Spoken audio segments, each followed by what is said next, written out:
मांग में माता सिंदूर भर रही हैं, मांग में सिंदूरा भरा जा रहा है, मांग में कंकु भरा जा रहा है, मांग में सिंदूर भरा जा रहा है। और वो सिंदूर नाक पर गिरता है, वो सिंदूर नासिका पर गिर गया तो कहते हैं कि कोई काल आने वाला था पति के ऊपर, वो काल टल गया और नाक पर सिंदूर आया तो नारी का सौभाग्य और अखंड हो गया, ये शास्त्र कह रहा। और सिंदूर भरते समय वही सिंदूर अगर भूमि पर गिर गया तो अब देखिए जरा, देवी भागवत को उठाकर पढ़िएगा, वो सिंदूर जो मांग में भरा जा रहा है और नाक पर गिर गया तो शुभ होगा, पति की उम्र बढ़ाएगा, घर में बच्चों का विवाह होने वाला होगा, कोई अच्छी सूचना आने वाली होगी। मांग में भरने वाला सिंदूर नाक पर आकर गिरता है तो कोई सूचना अच्छी मिलने वाली होती है, कोई बंधन कटने वाला होता है, कुछ अच्छा हमारे परिवार में होने वाला होता है, पति की उम्र बढ़ने वाली होती है, कोई रोग आने वाला था वो कट रहा होता है। और वही सिंदूर अगर भूमि पर मांग में भरते समय गिर जाता है तो समझ लो कि कुछ ना कुछ ऐसा काम होने वाला है कि मेरी आंख में आंसू आएंगे, वो निश्चित है, वो निश्चित है। चाहे वो किसी प्रॉपर्टी के चक्कर में हो, परिवार के चक्कर में हो, नातों के चक्कर में हो, पुत्रों के चक्कर में हो, बेटियों के चक्कर में हो, पति के चक्कर में हो, रिश्तेदारों के चक्कर में हो, कुटुंब मायका ससुराल के चक्कर में हो, पर निश्चित है कि नेत्र में जल जरूर आएगा, ये निश्चित था। क्योंकि भूमि पर वो सिंदूर अगर नाक पर गिरा है तो शुभ है, पर वही सिंदूर अगर भूमि पर गिरा है तो वो अशुभ है।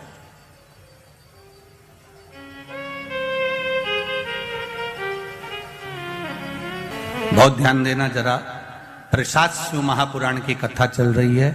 संपूर्ण देशवासियों की मेरी माताओं से निवेदन है, मेरे इन भाइयों से निवेदन है, उसको जरा ध्यान से सुनना। आप सालासर बालाजी गए, आप मेहंदीपुर बालाजी गए,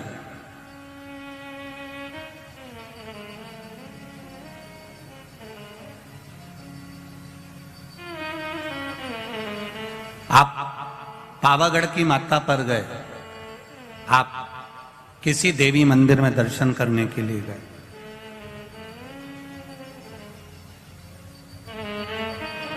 वहां से उन्होंने हनुमान जी के मंदिर का सिंदूर लिया और तुम्हारे माथे पर लगा दिया। समझना जरा कथा को बहुत अच्छे से। उन्होंने हनुमान जी का सिंदूर लिया, तुम्हारे मस्तक पर लगा दिया। अब मस्तक पर आपने अगर सिंदूर लगाया है और हनुमान जी महाराज का या देवी जी का या भगवान का सिंदूर आपके मस्तक पर लग गया है तो वो सिंदूर कम से कम शास्त्र कहता है 2.5 घंटे तक आपके मस्तक पर रहना चाहिए। कितने घंटे तक रहना चाहिए? जम के बोलो जरा। 2.5 घंटे तक रहना चाहिए। कारण क्या है? भगवान के चरण का अगर कोई कुंकू या सिंदूर हमारे मस्तक पर लगाया गया है, वो 2.5 घंटे तक रहे, उसके बाद उस सिंदूर को किसी नैपकिन, कपड़ा या अन्य चीज से पोंछ देते हैं। पोंछने के बाद वो गलत जगह पर टंग जाता है, लोग उसका गलत हाथ का प्रयोग कर लेते हैं। वो जितनी जगह गलत जगह जाता है उतना दोष हमको लगते चले जाता है। इसलिए उस सिंदूर का क्रम है कि कोई पुष्प है, उस पुष्प से उस सिंदूर को लगा लिया जाता है, कोई पत्ती है उससे सिंदूर को लगा लिया जाता है, उस पुष्प को फिर विसर्जन में, अगर विसर्जन में नहीं रख सकते तो अपने घर में जो गमला होता है जिसमें पौधा लगा होता है, उस पौधे में उसको डाल दिया जाता है, जिससे वो सिंदूर उसमें मिल जाए और हमारे घर में सदा रहे। पर हमने कोई टाविल, होटल में ठहरे तो होटल के टाविल से पोंछ दिया, कहीं ठहरे थे तो दीवार से पोंछ दिया, कहीं लगा दिया, उसका दोष है, उसका दोष। कितना सुंदर बात कहा गया है।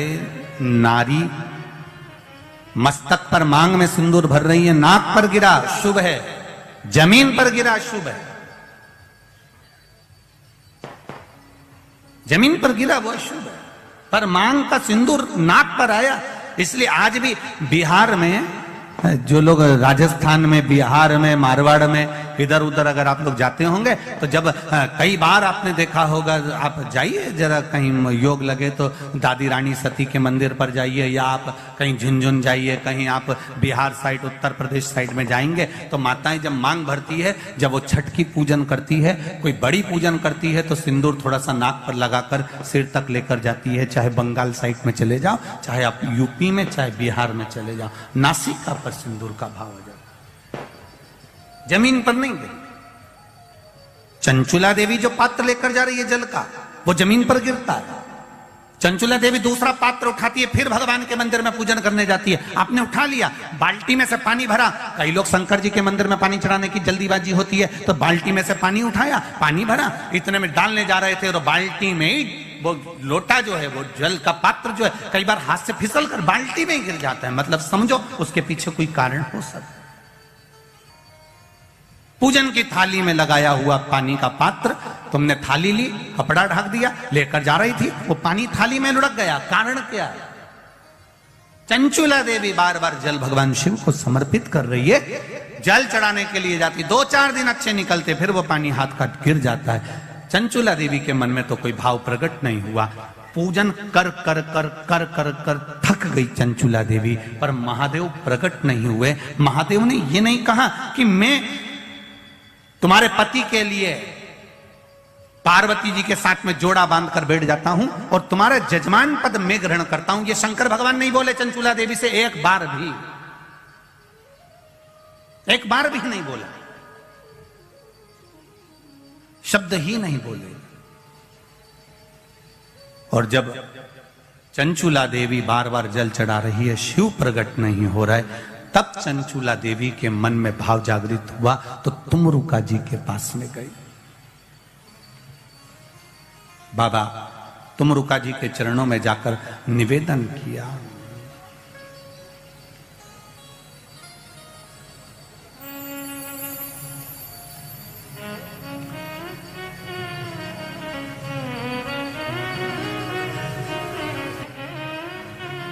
चंचुला देवी तुमरुका जी के पास में पहुंच गई। अब तुमरुका जी ने पूछा, चंचुला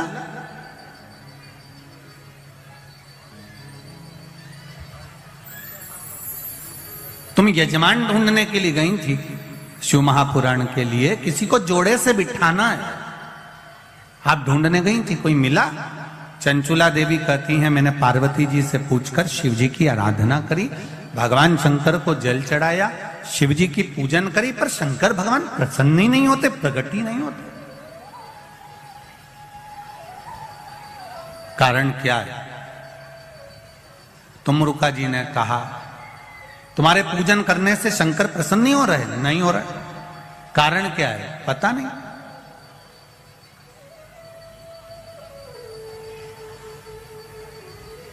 तुमरुका जी ने देवऋषि नारद को बुलाया, नारद जी आए, श्रीमन नारायण श्रीमन नारायण।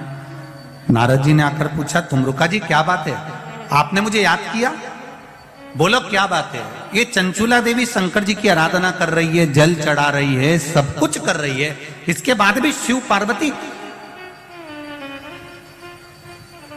जोड़े से आकर कथा के यजमान क्यों नहीं बनते?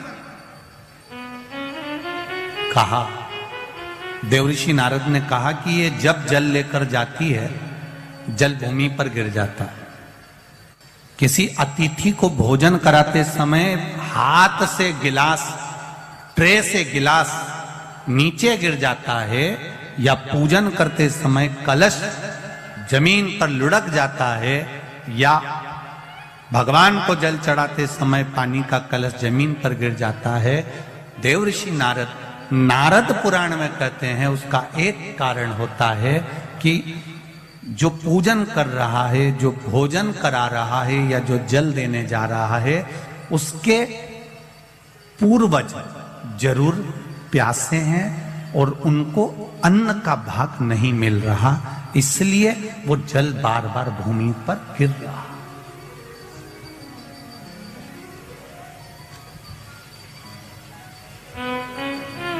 आपके साथ में भी अगर ऐसा होता हो आप मंदिर में जा रहे हो और पानी लुढ़क गया, कलश छूट गया, गिलास किसी को पानी का दे रहे थे, छूट गया। समझना, हमारे पूर्वज, हमारे पितर, हमारे कुलदेव, हमारी कुलदेवी, हमारा स्मरण, कोई प्यासा है, कोई भूखा है, वो हमसे कुछ मांग रहा है, इसलिए हम उसको तो प्रसन्न नहीं कर पा रहे और दूसरे को प्रसन्न करने में लगे। हम कई बार कथा में कहते हैं, आज फिर कह रहे हैं, घर में धर्म पत्नी विराज रही है, घर के अंदर धर्म पत्नी रह रही है, तू कभी भी उससे प्रसन्न होकर बात नहीं करता और ना जाने फोन पर जब भी बात करेगा तो चेहरे पे स्माइल रहती है। बोलो, जितने लोग बैठे हैं जरा ध्यान से बोलना, और जितने लोग कथा टीवी पर सुन रहे हैं, आप घर के व्यक्ति को प्रसन्न नहीं कर पा रहे और दुनिया को प्रसन्न कर लिया तो उसका फल मिल जाएगा। पितृ घर के दुखी, देव घर के दुखी, कुलदेव घर के दुखी, और आप दुनिया को जल दे रहे, उसका लाभ क्या?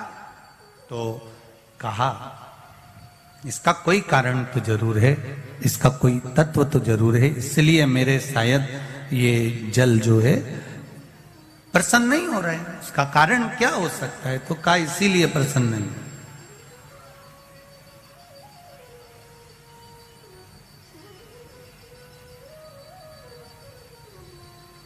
ये धर्म पत्नियां जो होती हैं ना, ये बहुत ध्यान रखती हैं अपने पति के चेहरे का। ये केवल करवा चौथ पे चेहरा नहीं देखती है। तो इस अंदाजे में मत रहना कि करवा चौथ पे अकेले वह चलनी में मुंह देख लिया। ये वो करवा चौथ पे जो मुंह देखती हैं, उस स्माइल को बाकी के दिन की स्माइल से मैच करती रहती है पूरे साल।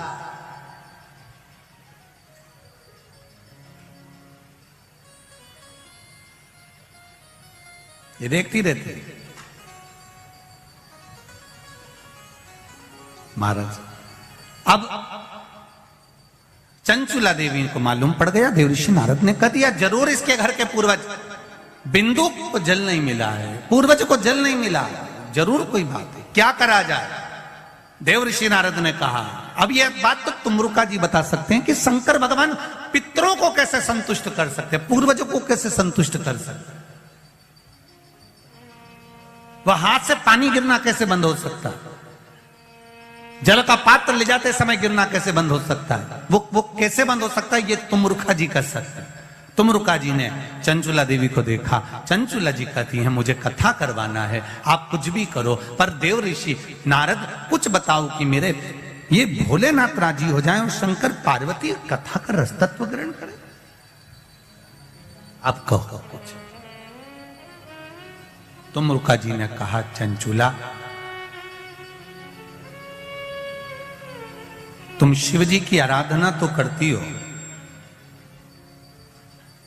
पर कभी तुमने शंकर भगवान पर पंचामृत समर्पित नहीं करा। जरा ध्यान दीजिएगा, भगवान ब्रह्मा और भगवान विष्णु को सबसे ज्यादा प्रिय है खीर, आटा सिका हुआ का जो सीरा बनता है, पंजेरी बनती है, वो भगवान ब्रह्मा और भगवान विष्णु की प्रियता है, भगवान सत्यनारायण जी की प्रियता प्रसाद। देवी को प्रिय है चना, हलवा, सीरा, पूड़ी। सरस्वती जी को, राम जी को, दत्त को, भगवान नारायण को प्रिय है केसरिया भात।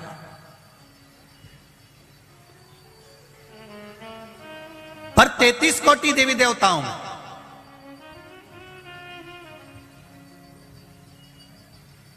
केवल एक भगवान देवाधिदेव महादेव ऐसे हैं जिनकी प्रियता केवल बेलपत्र और पंचामृत। अब जरा अच्छे से समझ जाना, बहुत ध्यान लगाकर सुनना, बेलपत्र और पंचामृत है।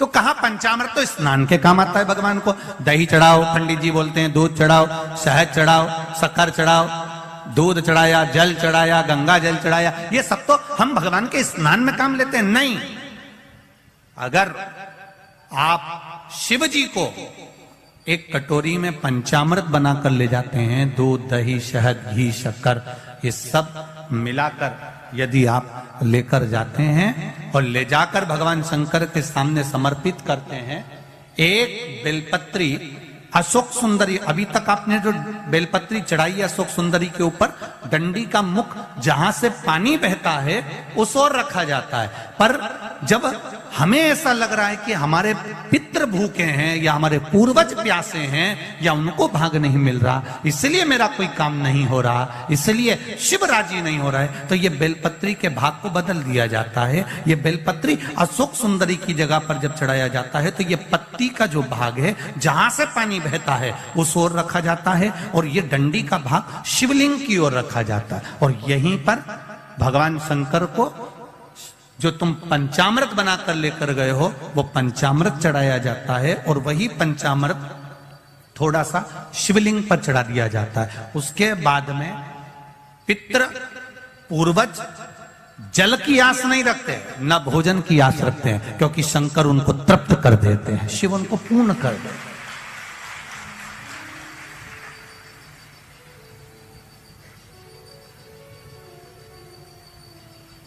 एक अंतर आप थोड़ा सा ध्यान लगाइएगा, दूध, दही, शहद, घी, शक्कर सब मिलाकर कटोरी बनाकर फ्रिज में रख दो, या फ्रिज के ऊपर रख दो, या रसोई घर में रख दो। दूध, दही, शहद, शक्कर मिलाकर, पंचामृत मिलाकर, वही पंचामृत शंकर जी के सामने ले जाओ, वही पंचामृत सत्यनारायण भगवान के सामने ले जाओ, वही पंचामृत भगवान की पूजन में ले जाओ।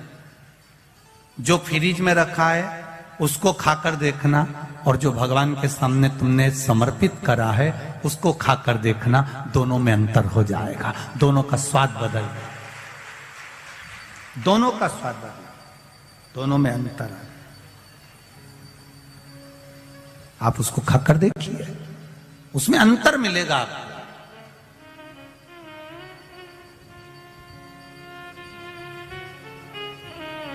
मेरे नारायण के सामने पहुंचा तो भी वो प्रसाद, मेरे ब्रह्मा जी के सामने पहुंचा तो भी वो प्रसाद, माता रानी के सामने पहुंचा तो भी वो प्रसाद है, सत्यनारायण भगवान के सामने पहुंचा तो भी वो प्रसाद है। पर दूध, दही, शहद, शक्कर, पंचामृत जो बना हुआ मेरे देवाधिदेव महादेव के सामने पहुंचा, वो केवल प्रसाद नहीं है, वो औषधि निर्मित हो जाती है, और उस औषधि से शरीर के ना जाने कितने रोग समाप्त हो जाते हैं। मात्र औषधि रोग मिटाने। कितना सुंदर कहा है प्रसाद का महत्व समझाते हुए हमारे संत, हमारे साधुजन, हमारे गुरुजन कहते हैं, एक बार जगन्नाथपुरी में दुनिया का सबसे ज्यादा भंडारा भोजन प्रसाद, सबसे ज्यादा जगन्नाथ का भात, जगत पसारे हाथ, जगदीश में, जगन्नाथ जी में। एक बार माता लक्ष्मी जी के मन में आया कि मैं जगन्नाथपुरी में, भगवान नारायण से पूछा, मैं आई हूं जगन्नाथपुरी में, जगदीश में, प्रभु आप अपनी बहन के साथ हो, आप बलभद्र जी के साथ में हो, आप स्वयं बैठे हो, मैं रुक्मणी, मेरे साथ आप नहीं हो। भगवान ने कहा, रुक्मणी तू जगन्नाथपुरी में रहे, आराम से प्रसाद का निर्माण कर, और प्रसाद बनाकर तू मुझे पवा। भोजन बनाने का काम माता रुक्मणी जी को दे दिया गया, माता लक्ष्मी जी को भोजन बनाने का काम दिया। जगन्नाथपुरी में आज भी जो पंडा होन, रसोईया होन, जो जगन्नाथ जी का भात बनाते हैं, भोजन बनाते हैं, प्रसाद बनाते हैं, आज भी आप उनसे पूछेंगे तो वो यही कहेंगे कि हम भगवान जगन्नाथ जी की अर्धांगिनी है। आज भी अगर पंडित या वहां के जो रसोईया हैं वो भोजन बनाते हैं तो लक्ष्मी जी के भाव से, रुक्मणी जी के भाव से बनाते हैं। अब रुक्मणी जी ने भोजन बनाया, भगवान को पवाया। अब भगवान को पवाया तो भगवान तो भगवान, एक बार लक्ष्मी जी के मन में आया कि अब मैं थोड़ा बहुत रसोई घर में रह ली, थोड़ा बहुत घूम फिर के आती हूँ। अब आपके जैसी लक्ष्मी जी भी थोड़ी देर रसोई घर में काम करती है, थोड़ी देर गच्छी से बाहर जाकर झांकी आती है, देर बाद आई तो मोबाइल उठा के देख लिया, रसोई घर में काम करते करते हेडफोन लगा लिया, फिर थोड़ी देर ध्यान गया तो टीवी देख ली, काम चल रहा है। लक्ष्मी जी ने सोचा चलो मैं बाहर घूम कर आती हूँ। आज लक्ष्मी जी बाहर निकल गई और लक्ष्मी जी पूरी जगन्नाथपुरी में घूम रही है, पूरी जगदीश।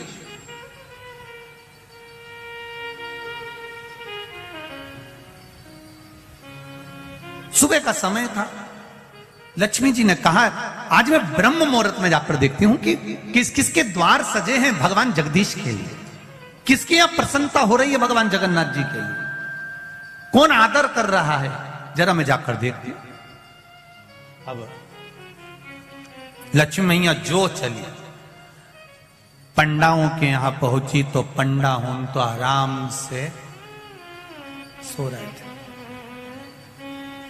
दूसरों के यहां गई तो वो दूसरे भी आराम से सो रहे थे। केवल एक सुबह सुबह झाड़ू लगाने वाला स्वीपर जो था, झाड़ू लगाने वाला जो था लक्ष्मी जी, उसको देखती है कि बताओ ब्रह्म मुहूर्त में उठकर सुबह से उठकर झाड़ू लगा रहा है, आज तो मैं इसी के घर जाऊंगी। और लक्ष्मी जी सुबह सुबह सुबह सुबह जहां झाड़ू लगा रहा था उसी के झाड़ू लगाते लगाते लक्ष्मी जी उसके पीछे पीछे चलने लगी। हमारे सनातन धर्म में आज भी शुभ माना जाता है अगर स्वीपर झाड़ू लगाए और वहां से आप निकल कर चले जाओ तो जरूर कोई शुभ कार्य होने वाला होता है, उसकी सूचना हमारे यहां दी जाती है। लक्ष्मी जी पीछे पीछे चली। अब स्वीपर जो झाड़ू लगा रहा था, सेवक जो झाड़ू लगा रहा था, लक्ष्मी जी उसके घर पहुंच गई। घर के बाहर देखा तो उसकी पत्नी ने 2 कलश सजा कर रखे थे, दिया लगा कर रखा था। अंदर जाकर लक्ष्मी जी ने देखा तो चावल तैयार हो रहे थे, पकवान तैयार हो रहा था। सब देखकर लक्ष्मी जी प्रसन्न हो गई। लक्ष्मी जी के मन में आया आज तो मैं रोज भगवान को भोजन कराती थी, पर आज मेरा मन करता है कि मैं इसके घर में खाकर जाऊं। और लक्ष्मी जी उसके घर में पहुंच गई। लक्ष्मी जी ने हाथ जोड़कर कहा मैं लक्ष्मी, मैं रुक्मणी, मेरा मन है मैं आपके घर में भोजन करूं। उस झाड़ू लगाने वाले की धर्म पत्नी ने कहा वाह वाह मां, बड़ी कृपा करी आपने, आज मेरे यहां प्रसन्न हो गया। हाँ, लक्ष्मी जी बैठकर भोजन कर रही थी, इतने में बलभद्र जी घूमते घूमते आ गए। किसी ने कह दिया होगा बलराम जी को कि सुबह सुबह जब निकलो तो थोड़ा घूमना चाहिए। कहते हैं लोग, ऐसा नहीं कि नहीं कहते, हमसे भी कहते हैं थोड़ा घूमा करो महाराज, जाड़े हो रहे। हम भी प्रयास करते हैं कि सुबह सुबह घूमें। हमने कई बार प्रयास कर कर देखा, हम जब भी घूमने निकलते हैं कोई गाड़ी वाला आकर हमको वापिस छोड़ जाता है, उनको लगता महाराज पैदल चल रहा है तो वापिस। मन हमारा भी करता है कि हम भी सुबह सुबह घूमें। अब बलभद्र जी प्रातः के समय पर घूमने निकले, कोई ने कह दिया होगा भ्रमण करना चाहिए। बलभद्र जी भ्रमण करते करते उसी झाड़ू लगाने वाले के पास सामने पहुंच गए। उन्होंने जो झांक कर देखा, रुक्मणी जी लक्ष्मी जी तो उसके घर में भोजन कर रही। अब तो बलभद्र जी को क्रोध आ गया। बलराम जी ने सोचा इतने बड़े घराने की बहू, मेरे कृष्ण की धर्म पत्नी, द्वारका के राजा की पत्नी, और भोजन कर रही है, वो भी वहां। बलभद्र जी को क्रोध आ गया, वापिस आ गए। रुक्मणी जी अंदर गई, भोजन बना के लाई। ले आओ जगन्नाथ, पाओ जगन्नाथ। सबसे पहले थाली बलभद्र जी की लगी। बलभद्र जी ने कहा मेरा पेट भरा है, मुझे नहीं खाना।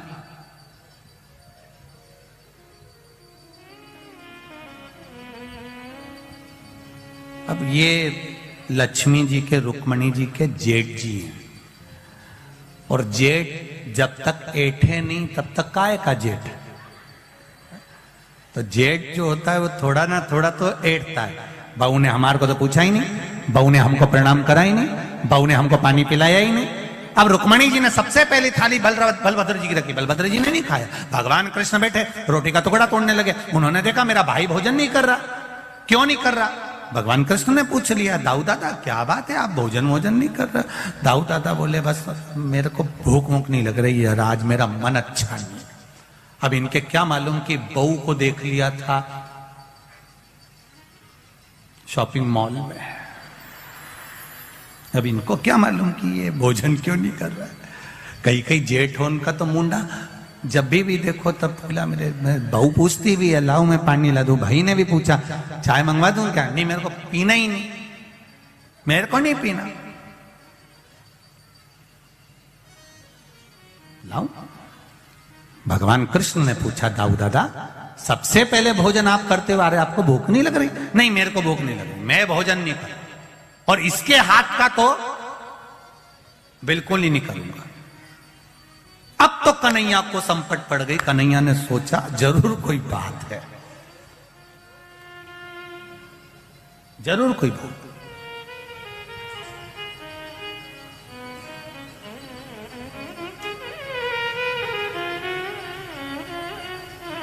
कन्हैया ने पूछा दाऊ दादा तुमको मेरी सौगंध है, तुम बताओ आखिर बात क्या है?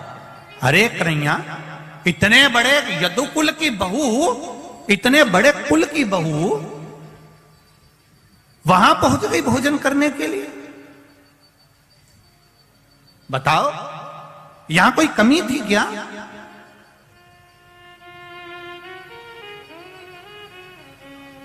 दाऊ दादा मैं भोजन नहीं करूंगा। भगवान कृष्ण से कहा, रुक्मणी जी ने आप तो भोजन कर लो, भगवान कृष्ण कहा मुझे भी भोजन नहीं करना। अब भाई का पक्ष तो लेना ही पड़ता है, नहीं करूंगा। रुक्मणी जी ने कहा ठीक है करो, दोनों की थाली उठा के साइड में धर ले।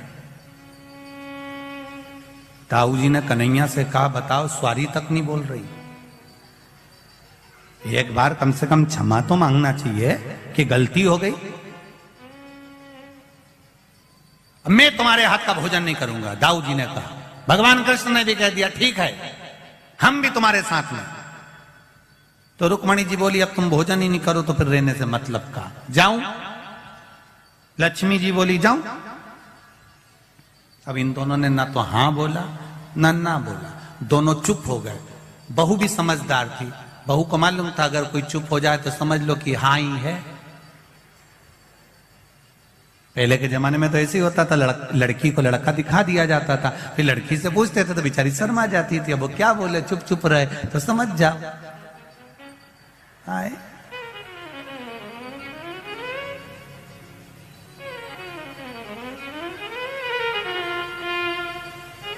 वो तो कहीं कहीं अगर दिक्कत आ जाती है, एक जैसे एक जगह एक नई लड़की की शादी हुई और बेचारा पति को पहली बार लड़की को लिवाने के लिए, बहू को लिवाने के लिए ससुराल आ गया तो उसने कहा चलो, अब पत्नी ने सिखा दिया था देखो तुम मेरे घर आओ ना तो थोड़े से अच्छे से आना, ऐसे तुम्हें ना हर कभी खेत खलियान जैसे इधर उधर घूमते रहते ऐसे मत आ जा, थोड़ा मर्यादा से आना। और बहुत घर के लोग सब पढ़े लिखे, उन्होंने कहा तू चिंता मत कर मैं भी उनसे ज्यादा पढ़ा लिखा हूं। चले गया ससुराल गया तो उन्होंने थाली लगाई भोजन की, उसमें पूड़ी रख दी, पूड़ी रखी तो उन्होंने खाना चालू करा। उसमें अब इतनी सी पूड़ी तो उसके पति को लगा इतनी सी कई काम की, उन्हें एक ही में भर ली। अब एक ही में जो भरी तो इतने में पत्नी ने भी तुरंत हाथ जोड़कर धीरे धीरे कहा इशारा करके, मतलब दो टुकड़े तो कर लो पूड़ी के। अब इसको लगा कि पत्नी बोल रही है एक की जगह दो खाओ, इसने दो पूड़ी एक इस हाथ में एक इस हाथ में दोनों उठा के मुंह में फिर उठाई इसने, तो पत्नी को लगा गजब का पति मिला।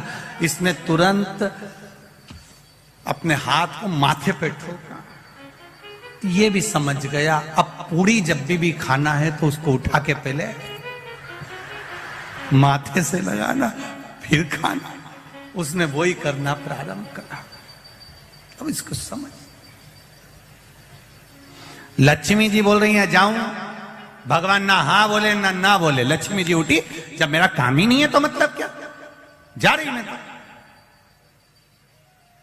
पत्नी भोजन बनाए और पति के लिए बनाए और पति नखरे करे कि खाए नहीं, मेरे को तो खाना ही नहीं खाना, तो फिर उसने भी कह दिया मत खाओ, ये पड़ा, मैं तो ये चली गई। वो लक्ष्मी जी ने फिर कहा सुन लो मैं जा रही हूं।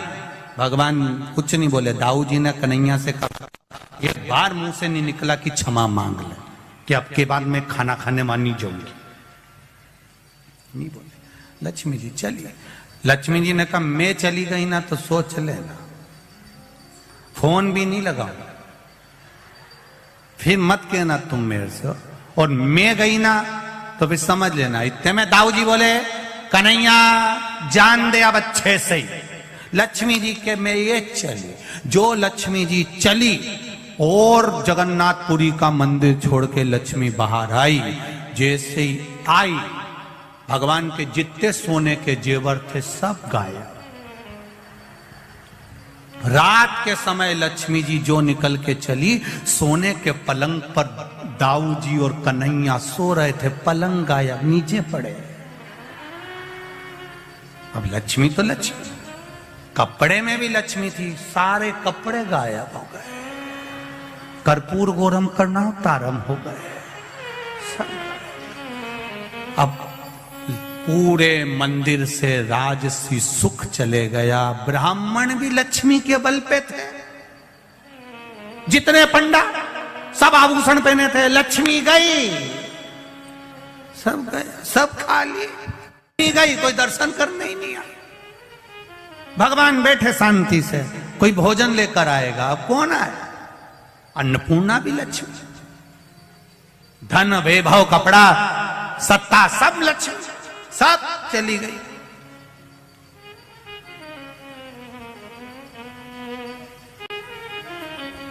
दाऊ जी ने कन्हैया से कहा बड़ी बुरी हालत हो गई रे,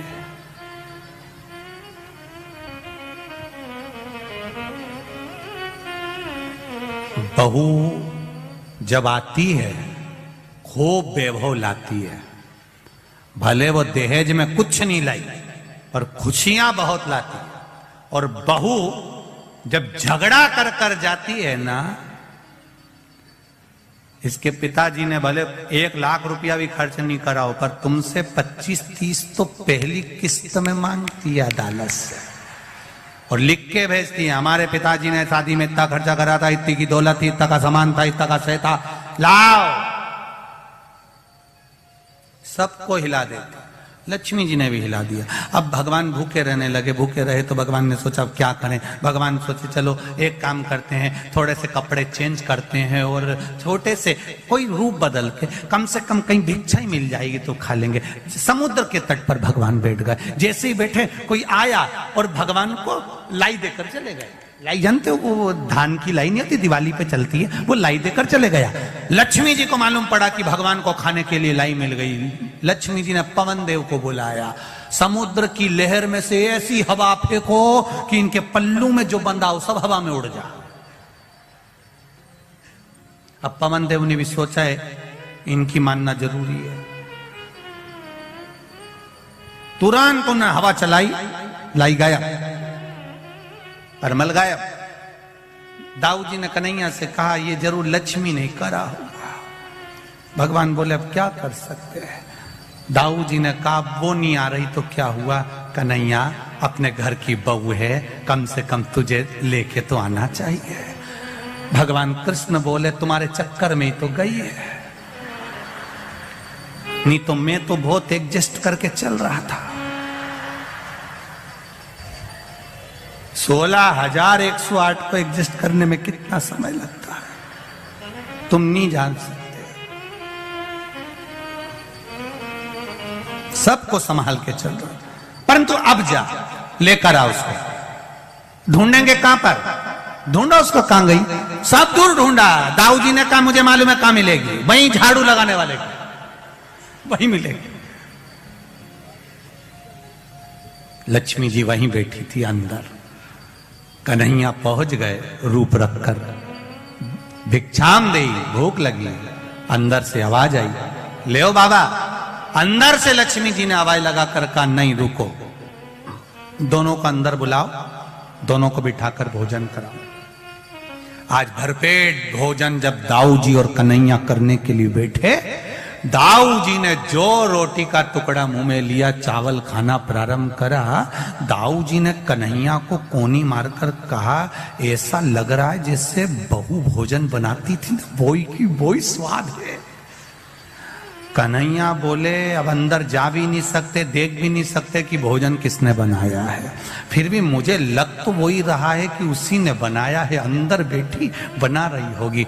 जो कन्हैया ने अंदर झांका, झांक कर क्या देखा कि वो झाड़ू लगाने वाले के यहाँ रोटी मेरी महारानी लक्ष्मी बना रही थी, प्रेम से, प्रेम बस। कन्हैया ने कहा, लक्ष्मी तुम चलोगी नहीं?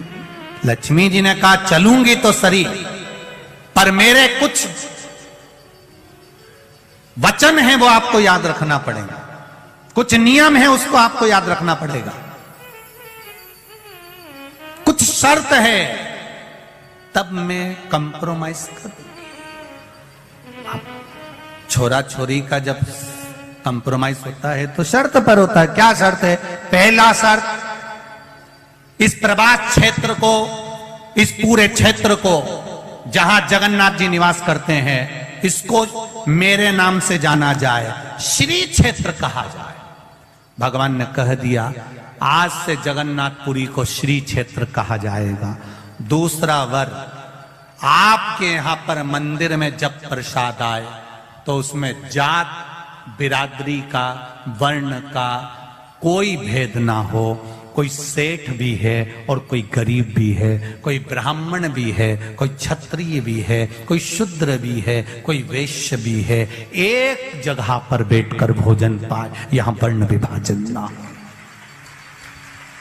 उस प्रसाद और तीसरा वर जो जगन्नाथपुरी में मांगा गया, उस प्रसाद के तत्व को जानने का प्रयास करिएगा। लक्ष्मी जी ने तीसरा वर मांगा, हे जगन्नाथ जी, बलभद्र जी, आप वर दीजिए, आप वर दीजिए। जब जगन्नाथपुरी में जो भोजन का निर्माण होगा, उस भोजन के निर्माण में जो पात्र बनाया जाएगा और जिस पात्र में भोजन बनेगा, उस पात्र के भोजन को आपको अमृत करना पड़ेगा, अर्थात रोग से मुक्त करने वाला भोजन बनाना पड़ेगा। भगवान कृष्ण ने वर दे दिया। जगन्नाथपुरी में जब जब जगन्नाथ का भोजन तैयार होगा, तब तब उस जगन्नाथ के भोजन को जो ग्रहण करेगा, उसके आधे से ज्यादा रोग जगन्नाथ जी समाप्त कर देंगे। उस प्रसाद की महत्वता को, उस प्रसाद की मूलता को जानिए। वो प्रसाद की महत्वता कितनी होगी, वो प्रसाद की मूलता कितनी होगी। शिव महापुराण की कथा कहती है, भगवान ब्रह्मा जी भी इस मूल तत्व को नहीं जान पाते हैं। भगवान ब्रह्मदेव भी बार बार भगवान शंकर के पास में जाते हैं, पर भगवान शंकर को पहचान नहीं पाते हैं। तब स्वयं काल भैरव ने आकर ब्रह्मा जी का जब सिर काटा, और वो सिर जब लुढ़कता हुआ गया, जिससे कर्मनाशा नदी प्रकट हो गई, जब ब्रह्मा जी का मस्तक बट का वृक्ष बन गया और बड़ का पेड़ बनकर जब निर्मित हो गया, तब जाकर उस बट वृक्ष के रूप में ब्रह्मा जी जब प्रकट हो गए, तब बट वृक्ष के नीचे जब ब्रह्मा जी प्रकट हुए और शंकर भगवान पर लोग जल चढ़ाने के लिए आते, कुछ रख कर जाते, तो भगवान उस बट वृक्ष के रूप में ब्रह्मा जी उस प्रसाद को ग्रहण करते। तब जान पड़ा कि प्रसाद का मूल तत्व क्या हुआ है, तब उसको पहचान पाए हैं। और आपका तो ये बड़ोदरा क्षेत्र, आपका ये बड़ोदरा जो क्षेत्र है, इसका नाम ही बट वृक्ष से बना हुआ है, क्योंकि यहां पूरे बड़ौदा में ज्यादा अगर वृक्ष थे तो काय के थे, जम के बोलो जरा, बड़ के वृक्ष थे, सबसे ज्यादा बट वृक्ष थे, बड़ के वृक्ष। वो बड़ के वृक्ष के कारण ही इसका नाम बड़ोदरा रखा गया था, बट वृक्ष का। और मैं तो निवेदन करना चाहूंगा सभी संस्कारित। शिव कथा कर रही है। पूरे बड़ोदरा में बटवृक्ष ही बटवृक्ष थे। भगवान ब्रह्मा जी का जो कटा हुआ सिर है, उस शीश से, भगवान ब्रह्मा जी का शीश से बड़ का पेड़ उत्पन्न हुआ। उस बट वृक्ष की भी मूलता हमारे यहाँ शिव महापुराण की कथा करती है। जब घर में अधिक मात्रा में क्लेश होता है, बहुत ज्यादा मात्रा में, कहीं पति पत्नी का तलाक चल रहा है, केस चल रहा है, भाई भाई में लड़ाई चल रही है, बहनों में लड़ाई चल रही है, परिवार में अगर क्लेश चल रहा है, तो हमारे यहाँ बटकेश्वर महादेव का पूजन किया जाता है। कौन से महादेव? जम के बोलो जरा। बटकेश्वर महादेव। अब बटकेश्वर महादेव के लिए आप शंकर भगवान को ढूंढने नहीं जाना है, आपको केवल बड़ के पेड़ के नीचे जाना है और जो मट्टी का ढेला पड़ा हो, उसी मट्टी के ढेले पर आप केवल एक लोटा जल चढ़ाकर आ जाइए। वो बटकेश्वर महादेव का फल, पूजन का फल हमें प्राप्त हो जाता है। देखिए पूजन एक पत्र है।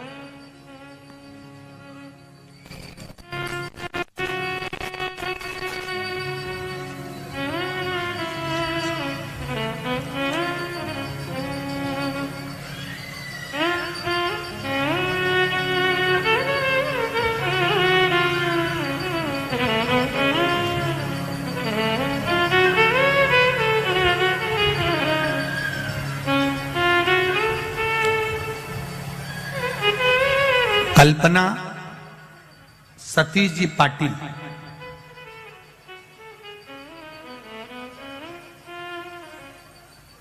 कहीं बैठी हो तो जरूर हाथ हिलाइएगा। कल्पना सतीश जी पाटिल। हमने मकान के लिए 3 साल से फॉर्म भरा हुआ था, जो मिल नहीं रहा था। एक दिन मेरी बहन के यहां गई और तब मेरी बहन ने कहा कि 1 लोटा जल सारी समस्या का हल। शिव जी को चढ़ाना प्रारंभ करो। बाबा की कृपा से गुरुदेव, मेरा 3 महीने भी बाबा ने नहीं लगने दिया और मेरा मकान मुझे बाबा ने दे दिया। मैं शिव जी को प्रणाम करने आई हूं। कल्पना सतीश जी पाटिल। एक पत्र बड़ा सुंदर है, ये भी देख लीजिए। ये अभी का पत्र बड़ा भाव से लिखा हुआ।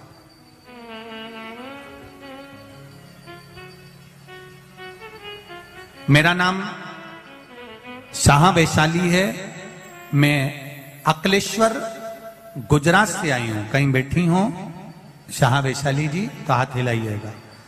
जहां भी बैठी हो आप हाथ हिलाइएगा।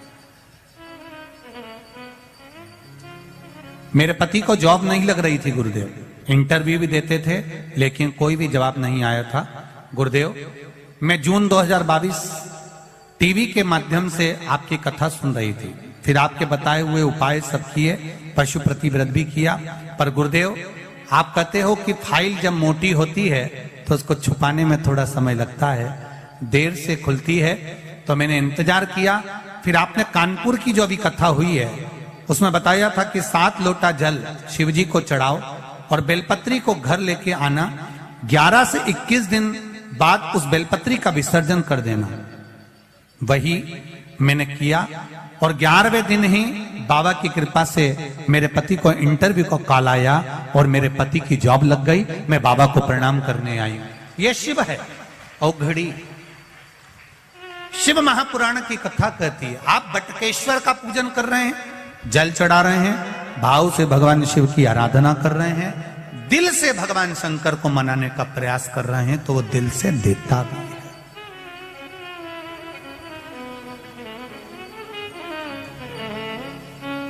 थोड़ा ध्यान दीजिएगा। भगवान शिव के मंदिर में जब भी प्रसाद चढ़ाएं, शिव के मंदिर में जब भी आप कोई सामग्री लेकर जाएं, या तो सामग्री में बेलपत्री डाल दें, और अगर बेलपत्री नहीं डालें तो उस बेलपत्री के केसे, उस सामग्री के केसे भी 3 हिस्से कर दें।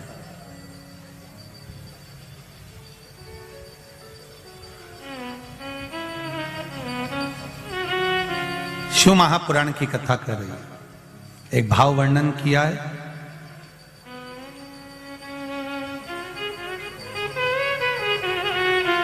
जब केवल एक ही तरह का प्रसाद, एक ही पात्र में हम भगवान के शंकर जी के सामने रखे और उसमें हमने बेलपत्री नहीं रखी, या उसको हमने हाथ से 3 हिस्से नहीं करे, या थोड़ा सा भाग हमने अलग नहीं करा, तो उसमें महाराज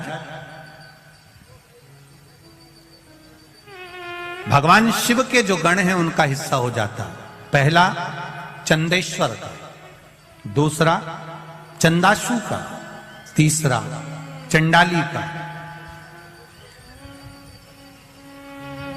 चौथा विश्वसेन का, और 5वां चंड का हिस्सा उस प्रसाद में हो जाता। शिव महापुराण की कथा कर रही है, भगवान शंकर का चरित्र कर रहा है कि भगवान शिव के सामने जो भी हम भगवान के सामने प्रसाद रखें उसमें बेलपत्र अवश्य चढ़ना चाहिए, या थोड़ा सा भाग में अंतर कर देना चाहिए। जैसे आप भगवान शंकर के सामने रखें, आपने चिरौंजी रखी, चना रखा, चूरमा रखा, या कोई दही का पंचामृत रखा, उसमें भी आप एक बेलपत्र समर्पित कर सकते हैं। क्यों? बेलपत्र उसमें डाल देने से या भाग विभाजन कर देने से भगवान शंकर के गणों का जो हिस्सा है वो हिस्सा नहीं रहता, फिर आप उसको ले जाकर अपने भाग के अनुसार उसको प्रयोग में ले सकते हैं, आप उसको पा सकते हैं। अब और अच्छे से समझ लीजिए, प्रसाद, शिव जी का प्रसाद और अन्य प्रसाद में एक अंतर रहता है कि शंकर भगवान के प्रसाद को आप नहीं भी पाते हैं तो केवल अगर दर्शन मात्र कर लेते हैं तो भी ना जाने करोड़ों करोड़ों पाप हमारे जीवन के समाप्त हो जाते हैं, केवल दर्शन मात्र, केवल मात्र दर्शन।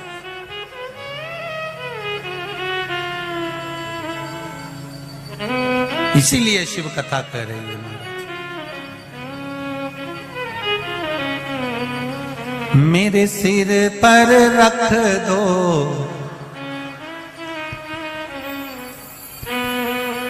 गाओ गाओ जरा,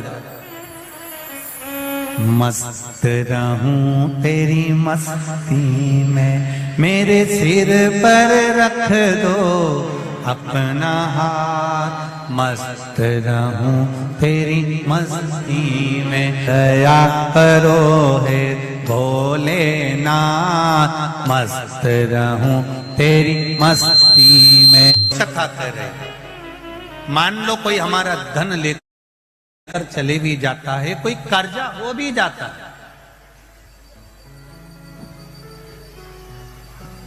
तो मात्र बटकेश्वर महादेव का शिवलिंग का पूजन करने से ही हमारा सब कार्य सफल हो। कौन से महादेव? सब बोलो जरा, दोनों तीनों पंडाल वाले। बटकेश्वर महादेव। वैसे तो बड़ौदा वालों पर बड़ी कृपा है, पूरे बड़ौदा के चारों तरफ महादेव ही महादेव विराजमान है, जहां जाओगे वहां महादेव मिलेंगे। नवनाथ के रूप में बैठे हुए हैं चारों तरफ भगवान देवाधिदेव महादेव।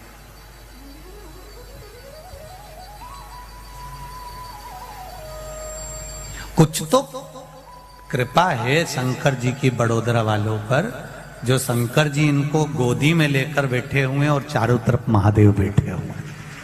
कुछ तो कृपा बड़ोदरा वालों पर शिव जी की है, करुणा है, कुछ तो कृपा। और बची कुची थी तो ये शिव महापुराण की कथा मिल गई, भगवान शिव की दया उदारता मिल गई। शिव कथा कह रही है, भगवान देवाधिदेव महादेव का संवाद कर रहा है। भगवान ब्रह्मा जी को भगवान शिव ने अर्धनारीश्वर स्वरूप का दर्शन दिया। भगवान शंकर जब ब्रह्मा जी अपनी चित्त से भटक रहे थे तो चित्त को स्थिर करने के लिए, मन को स्थिर करने के लिए अर्धनारीश्वर का ब्रह्मदेव को जब दर्शन दिया, महाराज ब्रह्मा विष्णु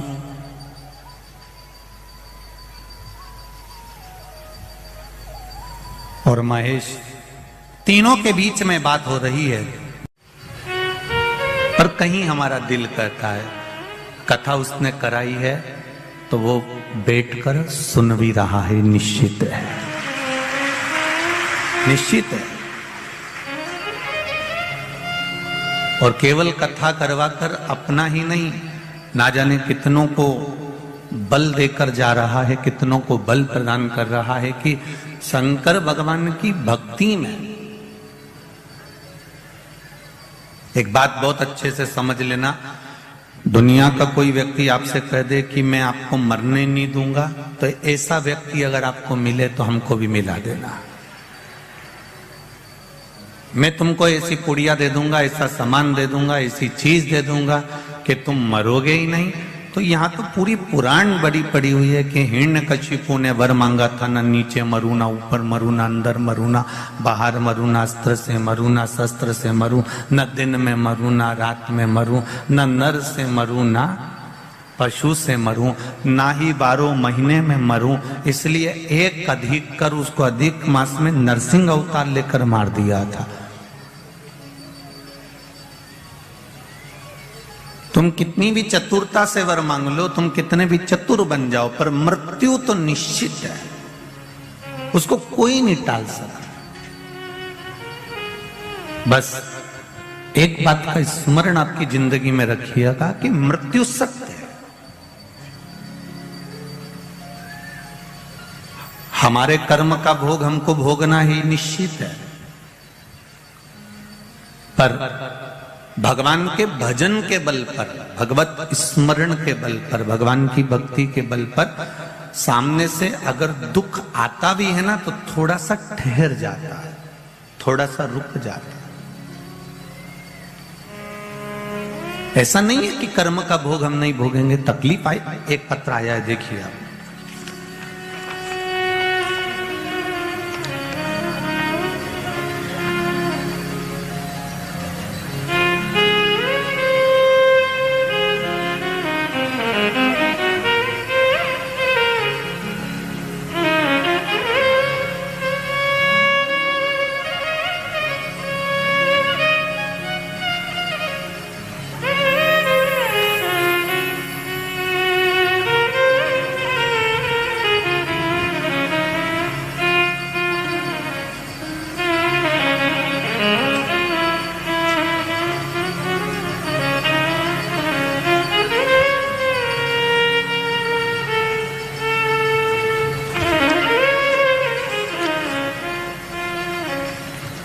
डाली भटनागर कहीं बैठी हो, ये आपका पत्र हमारे हाथ में है। डाली भटनागर कहीं बैठी हो तो हाथ हिलाइएगा।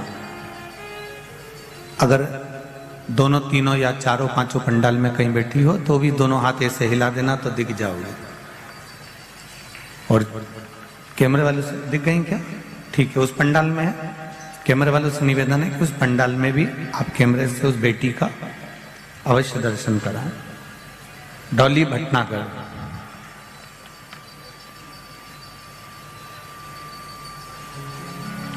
मैं रतलाम मध्य प्रदेश की रहने वाली हूं। मेरी 2 बेटियां हैं, दोनों के उज्जवल भविष्य की कामना करती हूं। गुरुदेव, मेरे पति को 3री स्टेज का कैंसर हुआ 2017 में, उनका फोटो भी लगा रही हूं। जिनने जो LED पर देख रहे हो, आस्था चैनल पर देख रहे हो, फेसबुक यूट्यूब पर देख रहे हो, वो भी देख सकते हैं। 3री स्टेज का कैंसर हुआ 2017 में।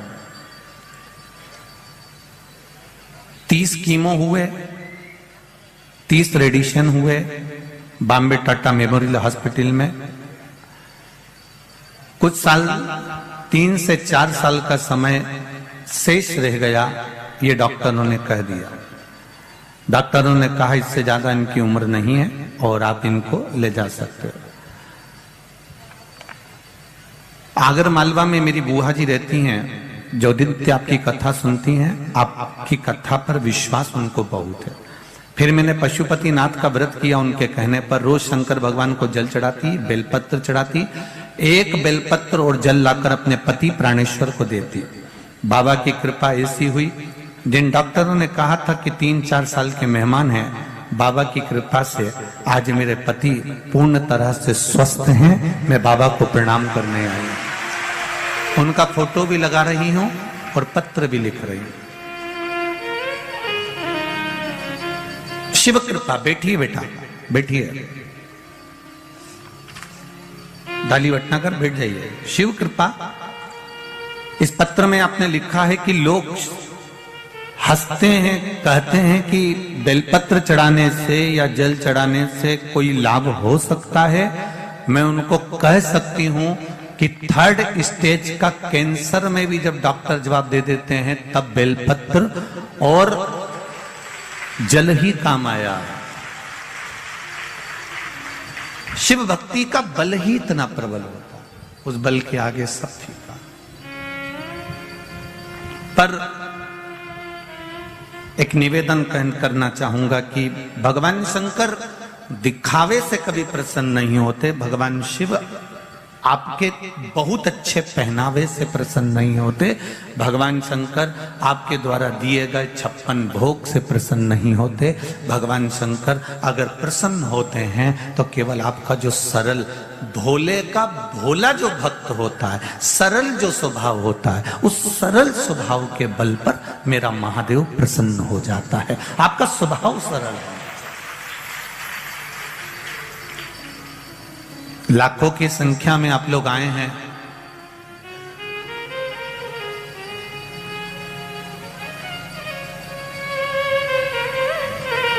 जैसे भगवान के सामने शुद्ध घी का दिया लगाया जाता है कि घी का दिया लगाओ पर शुद्ध घी का लगाओ। शुद्ध घी से मतलब है कि आपका स्वभाव भी शुद्ध होना चाहिए।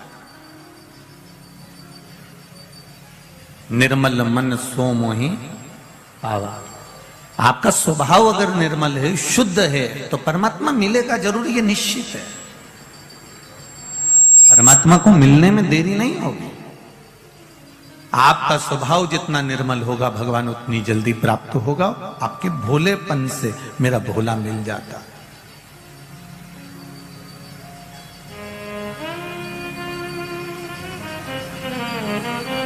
उसको पाने के लिए बहुत प्रपंच या ढोंग या दिखावे की जरूरत नहीं होती है। महाराज मृत्यु निश्चित है, आएगी। 7 ताले में भी बंद हो जाओगे तो भी आएगी, कहीं जाकर छुप जाओगे तो भी आएगी। पर 84 लाख योनियां कब तक काटेंगे हम कब तक इस योनि के चक्कर में पुनरपि जननम पुनरपि मरणम के चक्कर में, जगत गुरु शंकराचार्य जी कहते हैं कि इस योनि के चक्कर में हम कब तक पढ़ते रहे।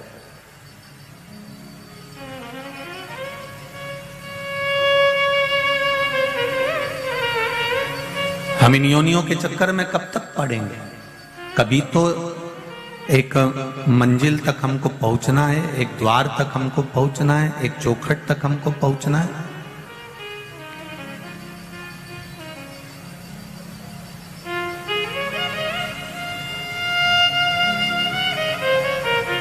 फ्रिज की दुकान से फ्रिज लेकर आओ तो फ्रिज वाला भी गारंटी देता है कि 1 साल की गारंटी है। बोलो री गुजराती जी जी,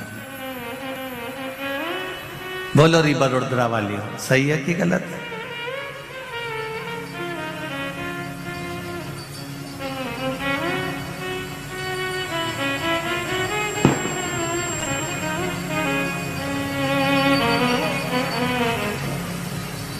और एक निवेदन है आप लोगों से, जो भी पत्र लिखे वो हिंदी में लिखे।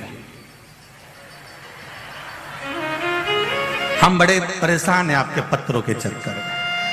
और पत्र को थोड़ा समझने में हमको टाइम लग जाता है। अब उसमें एक जगह लिखा था मेरे पति 6, तो मैंने कहा 6 कैसे होगा। अब भाई ऐसा थोड़ा निवेदन है, पत्र थोड़ा समझ कर लिखो, तो हमको तो संकट पड़े।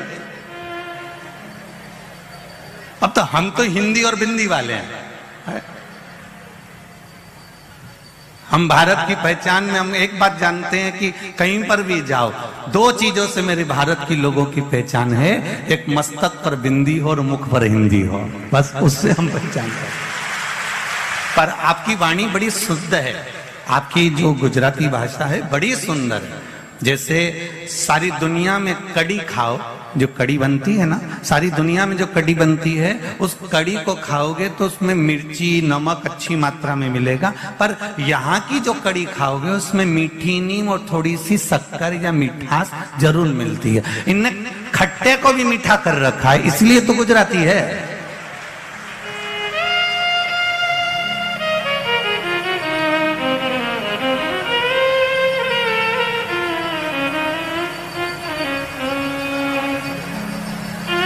यहां जो प्राप्त हुआ वो मिष्ठान ही है। तो निवेदन है, पत्र लिखो, बढ़िया, मना नहीं, परंतु हम थोड़ा सा कहीं अगर हमें पढ़ने में भी गड़बड़ी हो जाए तो तुम बता देना कि ऐसा है या ऐसा है वैसा है, तो उसके अनुसार आप समझा देना। शंभु शरणे पड़ी मांगू घड़ी रे, दुख काटो दया करी निदर्शन, दया करी निदर्शन। भगवत स्मरण की ओर चले। भगवान को दिखावा प्रिय नहीं है, भगवान को छल प्रिय नहीं है, भगवान को प्रपंच प्रिय नहीं है, भगवान शुद्ध भक्ति जानता है। भगवान को केवल आपका निर्मल मन, शुद्ध भाव चाहिए, शुद्ध भक्ति चाहिए। और जब शुद्ध भक्ति हम करेंगे, जैसे शुद्ध घी का दिया भगवान के सामने लगाते हैं, उसी तरह शुद्ध भक्ति हम जब करेंगे तो हमको आनंद की अनुभूति होगी। शुद्ध भक्ति से हमें आनंद प्राप्त होगा। एक फ्रिज लेने जाओ तो फ्रिज वाला भी गारंटी लेता है कि ये 1 साल की गारंटी है। एसी लेने जाओ तो एसी वाला भी कहता है कि 1 साल की या 6 महीने की, 8 महीने की गारंटी है।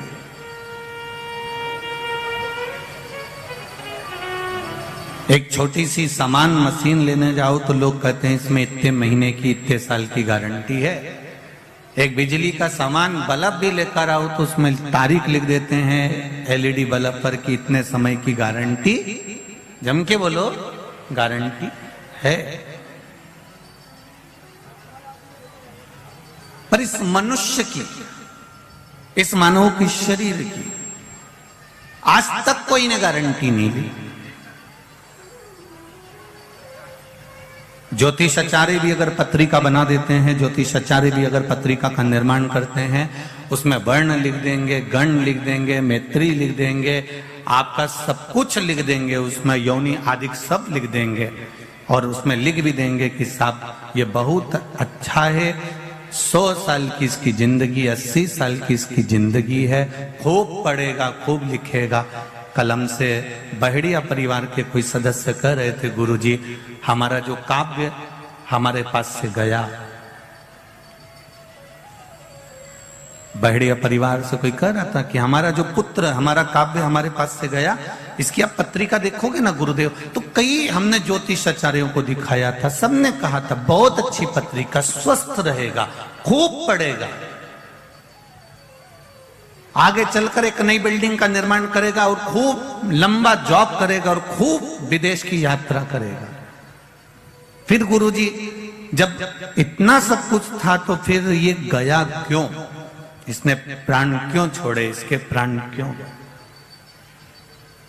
हमने जितने ज्योतिषाचार्य को दिखाया, हमने जितनों को दिखाया, सबने कहा कि ये काव्य नाम का बच्चा खूब आगे बढ़ेगा, खूब उन्नति करेगा, खूब बिल्डिंग बनाएगा, खूब देश विदेश की यात्रा करेगा, इसकी उम्र लगभग 85 से 90 साल की रहेगी। ये सब कुछ लिखा था। इसके बाद भी फिर ये ऐसा क्यों हो गया, कारण क्या था? हम फिर निवेदन करेंगे।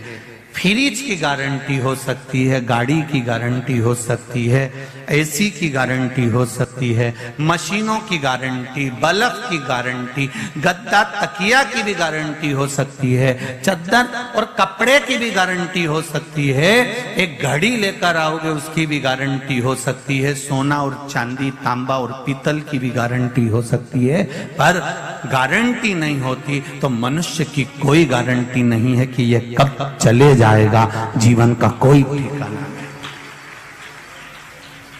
कोई कितना लिखकर भी दे देगा ना कि ये 90 साल जिएगा या 80 साल जिएगा या 100 साल जिएगा,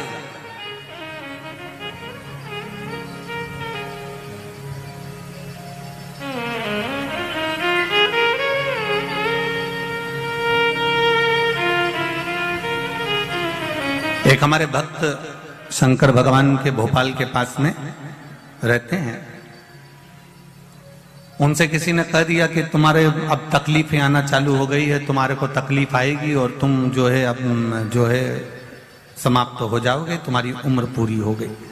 ये बात है लगभग 12-15 साल पुरानी। अब वो बड़े दुखी रहते थे, खाना पीना छोड़ दिया था उन्होंने। अब बच्चों को भी समझा दिया, देखो मेरी उम्र नहीं है, बच्चों का ब्याह जल्दी से हो जाए, मेरे को जाना है, अब मैं मरने वाला। एक बार उनसे हमारी मुलाकात हुई, हम अनायास वहां पहुंच गए और उन्होंने कहा कि गुरुदेव मेरा जाने का समय आ गया, मेरे को जिसको बताता हूं सब यही बोलते हैं अब बच्चों का ब्याह हो जाए। हमने कहा काहे को चिंता करते हो भाई, मरना तो सबको है, चाहे हम हो चाहे आप हो, पर एक काम करो ना, एक लोटा जल शंकर भगवान के मंदिर में चढ़ाना प्रारंभ करो, भगवान शिव की भक्ति करना प्रारंभ करो। मारेगा तब मर जाएंगे, पर जब तक जीवित हैं तब तक भगवान का गुणगान तो करें। अब उनको मरना था 2-3 साल में, आज लगभग 18 साल हो गए, अभी तक जीवित हैं, ये शिव की कृपा है। सब चीज की गारंटी हो सकती है, प्रत्येक चीज की गारंटी हो सकती है। कोई कितना भी प्रकालदर्शी हो तो भी वो मौत नहीं बता सकता कि मृत्यु ये हो।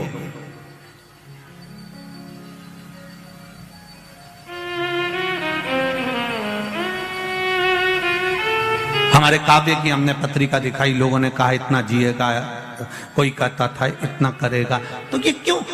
मृत्यु की गारंटी नहीं है ना, मनुष्य के शरीर की कोई गारंटी नहीं है। सब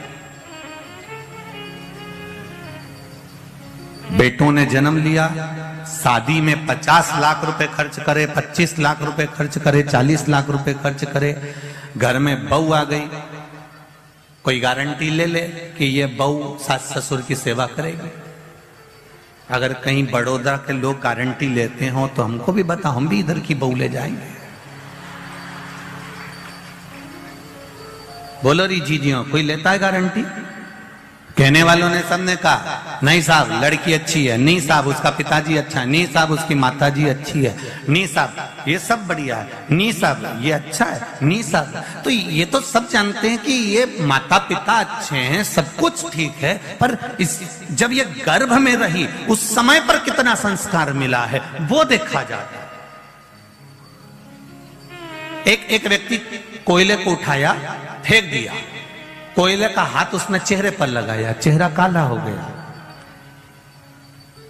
एक व्यक्ति धूप में खड़ा हुआ तो चेहरा काला हो गया, और एक व्यक्ति गर्भ से ही जन्मा तो भी काला। अब जिसने कोयला उठाकर फेंका था, चेहरे पर लगा दिया था, उसको तो पानी से धोकर साफ किया जा सकता है। बोलो रे जीजियों, सही है कि गलत है? जो धूप में जाकर खड़ा हो गया और काला हो गया, उसको क्रीम से साफ किया जा सकता है, 2-4 महीना क्रीम लगाओगे तो साफ हो जाएगा। पर जो ऑलरेडी पहले से ही, अब उसको फेयर एंड लवली कितना भी लगा, वो साफ होगा नहीं, उसको बनाया ही ऐसा। माता अच्छी है, पिता अच्छे हैं, परिवार अच्छा है, कुटुंब अच्छा है, पर आपने इस बच्चे को संस्कार कितना दिया,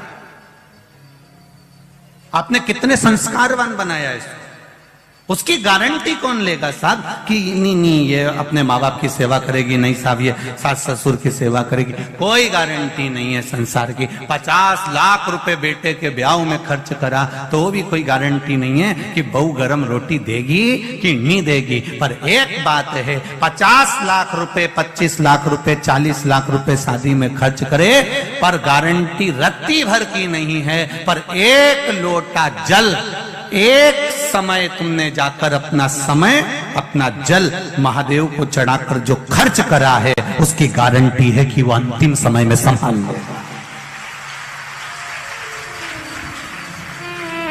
परिवार की गारंटी नहीं दे सकता, कुटुंब की गारंटी नहीं है, कुटुंब कबीला, परिवार, नाते, रिश्ते सबकी गारंटी नहीं है, पर एक लोटे जल की जरूर गारंटी है कि एक लोटा जल तुम अगर भगवान को चढ़ा रहे हो तो उसका फल तुम्हें प्राप्त होगा। एक पत्र आया है, वो भी देखो।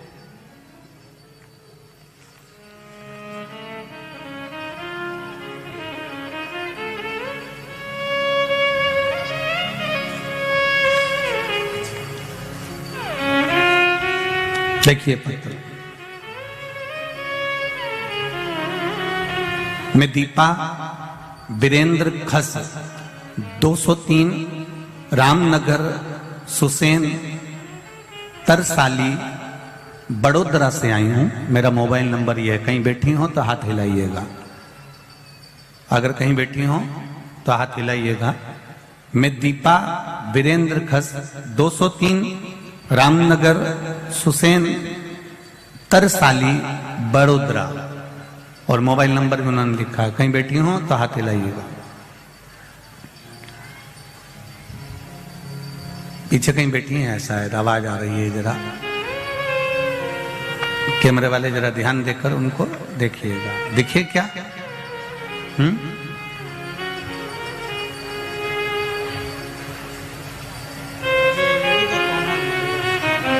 दिखा है? हाँ ठीक। कल से एक बहेड़िया परिवार से निवेदन, एक टीवी हमारे सामने भी रख दो, हमें भी तो दिखे कि कौन थी। अब कभी कभी दूसरी बार बड़ोदरा आ गए तो कम से कम कोई नहीं पहचाने तो जीजी तो पहचान लेगी कि हमारा महाराज है। ठीक है, दिख गई क्या? हाँ ठीक है। श्री शिवाय नमस्तुभ्यम जी। केम छो? श्री शिवाय नमस्तुभ्यम। बाबा की कृपा, गुरुदेव बाबा की कृपा से मेरे 16 साल की और 12 साल की बेटियां हैं गुरुदेव। उसके बाद में मेरे यहां कोई संतान नहीं है। सब लोग कुछ ना कुछ कहते थे, बेटे के लिए बेटा नहीं है। डॉक्टर को मैं दिखाने गई, डॉक्टर ने कह दिया 10 साल हो गए हैं तुमको, बच्चे के बाद में कोई संतान का सुख अब तुमको नहीं मिल सकता। तुम टेस्ट भी करवाओगे तो संतान नहीं होगी, तुम्हारे को अब संतान नहीं है। डॉक्टर से जांच भी करवाई, सबने मना कर दिया। तब मैंने पशुपति व्रत करना प्रारंभ करा और बाबा से विनती करी, बाबा मेरे घर में 2 बेटियां हैं, आपकी कृपा से दुनिया के लोग कुछ ना कुछ कहते रहते हैं, इस झोली को एक बार फिर भर दीजिए। बाबा की कृपा से मैंने पशुपति व्रत पूर्ण किया, कुबरेश्वर धाम पहुंच गई सीहोर, और कुबरेश्वर धाम पर जाकर मैंने फरवरी 2020 की कुबरेश्वर धाम की रुद्राक्ष वितरण वाली कथा श्रवण करने बैठ गई। जब कुबरेश्वर धाम की उस कथा को सुना तो मैंने भी कंकर शंकर को हाथ में रखकर कह दिया कि अब तुझे संभालना है और मुझे एक बार गोदी और भरना है।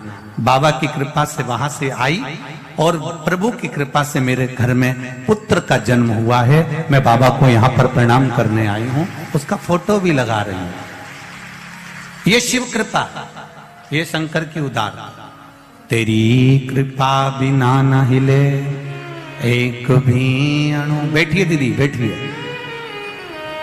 तेरी कृपा बिना न हिले एक भी अणु, लेते हैं श्वास तेरी कृपा से तनु तनु। बखान क्या करूं मैं राखों के ढेर का, चपटी भभूत में खजाना कुबेर का। ये आपका विश्वास है, ये आपकी दृढ़ता है, ये आपका भरोसा। ये इतने जो पत्र आते हैं रोज, पत्रों का जो ढेर लगता है, ये आपके विश्वास का ही तो प्रतीक है, आपके भरोसे का ही तो प्रतीक है।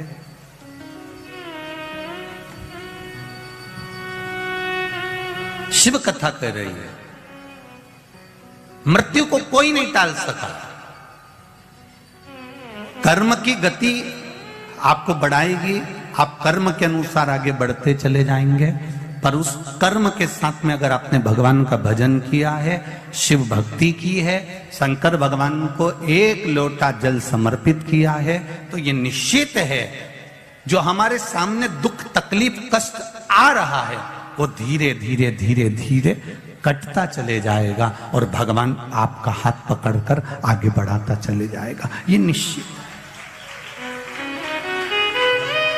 पर उसमें दिखावा नहीं होना चाहिए, उसमें आपका जल चढ़ाने में छल नहीं होना चाहिए, जल में छल को दूर कर दो।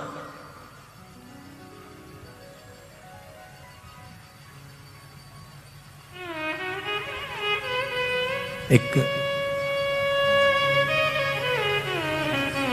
भक्त ने श्री कुम्मन दास जी एक बार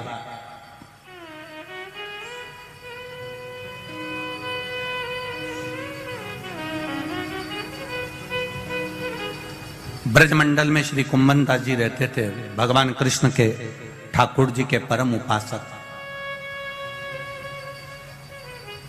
अष्ट सखाओं में एक जो नित्य प्रति लाला की लीलाओं का स्मरण करते थे।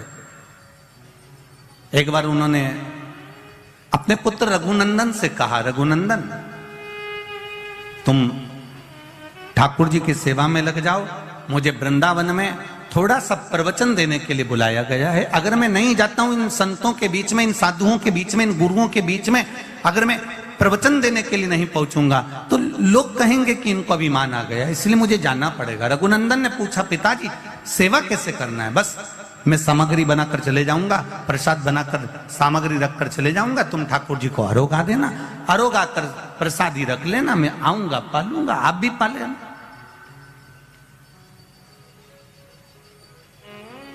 अब रोज कुम्मन दास जी ब्रजमंडल में वृंदावन जाते, प्रवचन देते, शाम के टाइम पर आते और आते से वो कहते, लाओ बेटा रघुनंदन भगवान का प्रसाद लाओ, लाओ जरा, ठाकुर जी को जो आपने दिया है निर्माण, आप भगवान को जो प्रसाद प्रदान करे हैं, जो सामग्री निर्मित करी हुई अपन ने भगवान को धराई,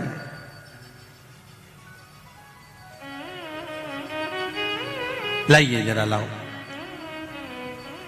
रघुनंदन ने कहा कि भगवान की प्रसादी, हाँ वो तो भगवान पूरी खा गए। कुम्भन दास जी बोले, ऐसा हो नहीं सकता कि भगवान पूरी खा जाए। नहीं नहीं नहीं, एक बार भगवान के सामने मैंने प्रसादी रखी और भगवान के सामने रखकर मैं बैठ गया और भगवान से कहा, तुम रोज आते थे, रोज खाते थे, पिताजी तुमको भोग लगाते थे, आज आए क्यों नहीं हो? आपको आना पड़ेगा। छोटा सा बच्चे का रूप रखकर भगवान आते हैं, खाकर चले जाते हैं। कुम्मन दास जी को लगा मेरा बेटा झूठ बोलना चालू कर दिया, इसको भूख लग रही होगी तो खाना चालू कर दिया। रोज 1 दिन हो गया, 2 दिन हो गया, 8 दिन हो गए, 10 दिन हो गए, पर रघुनंदन भगवान का प्रसाद कुम्मन दास जी को नहीं देता। आज कुम्मन दास जी के मन में आ गया कि चलो मैं जरा एकांत में खड़े होकर देखता हूं कि रघुनंदन प्रसाद का करता क्या, आखिर वो प्रसाद जाता कहां है।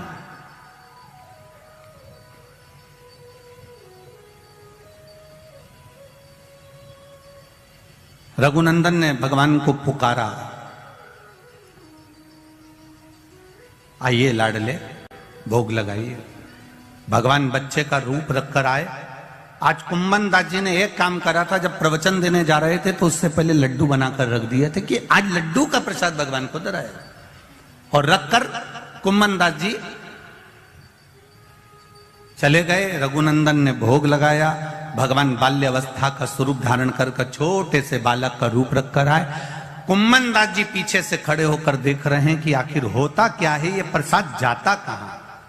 तब क्या देखा कुम्मन दास जी ने कि एक छोटा सा बच्चा आया, उसने एक हाथ में लड्डू उठाया, दूसरे हाथ में लड्डू उठाया, और एक लड्डू हाथ का लेकर जा रहे थे मुख की ओर, और दूसरा लड्डू हाथ में था वो नीचे की ओर था। और इतने में कुम्मन दास जी सामने आकर खड़े होकर भगवान के चरण पकड़ लिए, लाला बड़ी कृपा करी आपने, आज लड्डू का भोग लगाया। भगवान ने कहा, कुम्मन दास तुमने मुझे ये प्रसाद का लड्डू खाते हुए देख लिया, अब संसार के लोगों के लिए, पूरी दुनिया के लिए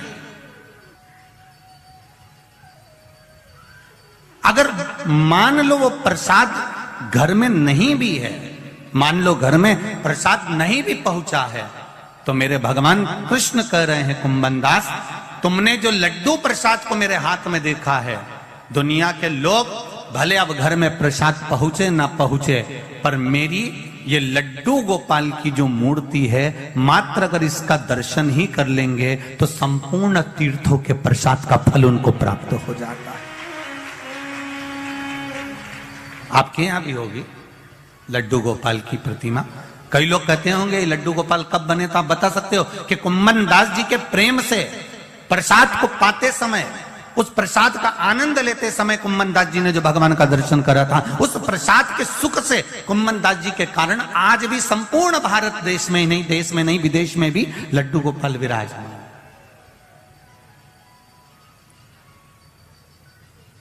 प्रसाद की मूलता को कुंभन दास जी किया, जैसे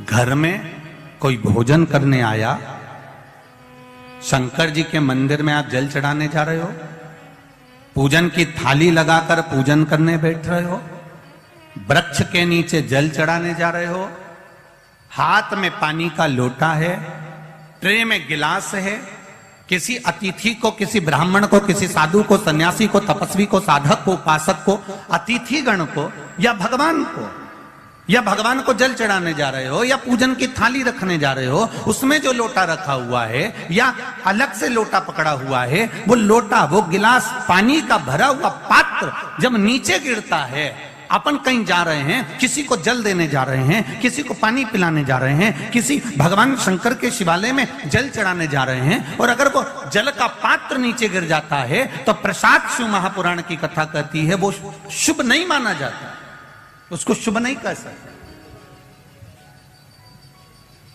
उसको शुभ का सूचक नहीं दे सकते।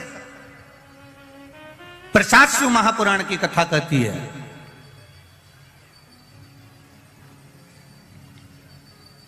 चंचूला देवी, बिंदुक की धर्म पत्नी, तुमरुका जी के यहां चली गई, तुमरुका जी से प्रार्थना करी, तुमरुका जी मेरे पति के मोक्षार्थ आप शिव महापुराण की कथा श्रवण करा दो। तुमरुका जी ने कहा कथा कहने में मना नहीं है, पर तू बेधव्य है, अगर कोई जोड़े से बैठकर आराधना करे तू कथा सुन, मना नहीं है, तो कथा सुनेगी। बेधव्य नारी अगर शिव महापुराण की कथा को श्रवण करती है तो पति के लोक हो जाती है। कुंवारी कन्या शिव महापुराण की कथा को श्रवण करती है, उत्तम वर प्राप्त कर उत्तम कार्य की ओर जाती है। कोई पुरुष शिव महापुराण की कथा को श्रवण करता है, उत्तम फल को पाता है। कोई सौभाग्यवती नारी शिव महापुराण की कथा को श्रवण करती है तो वो अखंड सौभाग्य प्राप्त करती है। ऐसी पावन शिव महापुराण की कथा, तो फिर मैं बेधव्य होकर इस कथा को श्रवण कर सकती हूं, क्यों नहीं कर सकती? तू कर कथा श्रवण।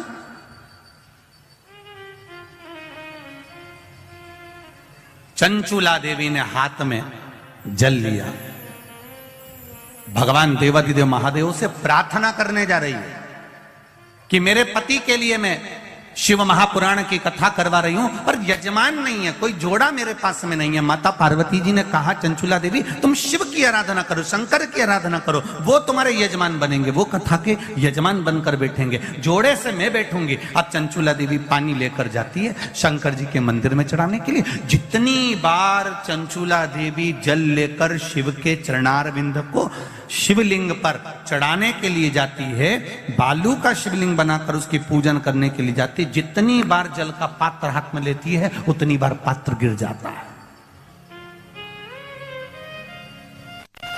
अभी तक जितनी भी कथा हुई हैं, आप पुरानी कथा भी निकाल कर देखना, उस कथा में चंचूला देवी का जो आराधना का प्रसाद जल का जो महत्व है वो आज तक कथा में वर्णन नहीं आया।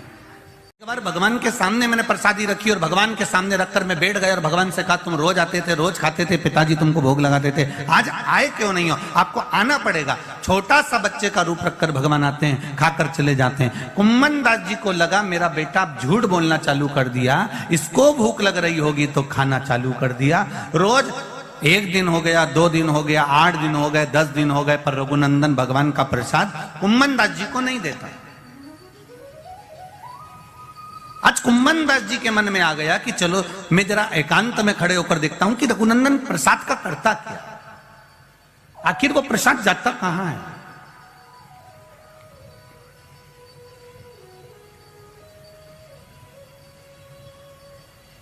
रघुनंदन ने भगवान को पुकारा, आइए लाडले भोग लगाइए। भगवान बच्चे का रूप रखकर आए।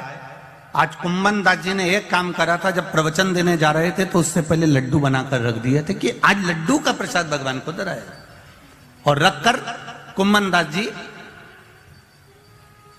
चले गए। रघुनंदन ने भोग लगाया। भगवान बाल्य अवस्था का स्वरूप धारण कर छोटे से बालक का रूप रखकर आए। कुम्भन दास जी पीछे से खड़े होकर देख रहे हैं कि आखिर होता क्या है, ये प्रसाद जाता कहां। तब क्या देखा कुम्भन दास जी ने कि एक छोटा सा बच्चा आया, उसने एक हाथ में लड्डू उठाया, दूसरे हाथ में लड्डू उठाया, और एक लड्डू हाथ का लेकर जा रहे थे मुख की ओर, और दूसरा लड्डू हाथ में था वो नीचे की ओर था। और इतने में कुम्भन दास जी सामने आकर खड़े होकर भगवान के चरण पकड़ लिए। लाला बड़ी कृपा करी आपने, आज लड्डू का भोग लगाया। भगवान ने कहा, कुम्भन दास तुमने मुझे ये प्रसाद का लड्डू खाते हुए देख लिया, अब संसार के लोगों के लिए, पूरी दुनिया के लिए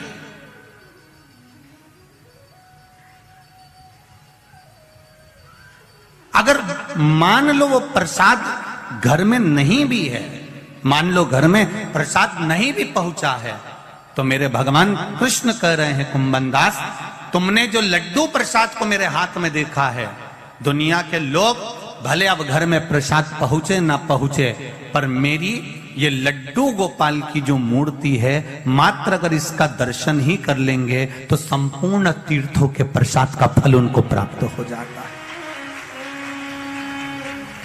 आपके यहां भी होगी लड्डू गोपाल की प्रतिमा। कई लोग कहते होंगे ये लड्डू गोपाल कब बने, तो आप बता सकते हो कि कुम्भन दास जी के प्रेम से प्रसाद को पाते समय, उस प्रसाद का आनंद लेते समय कुम्भन दास जी ने जो भगवान का दर्शन करा था, उस प्रसाद के सुख से कुम्भन दास जी के कारण आज भी संपूर्ण भारत देश में ही नहीं, देश में नहीं विदेश में भी लड्डू गोपाल विराजमान।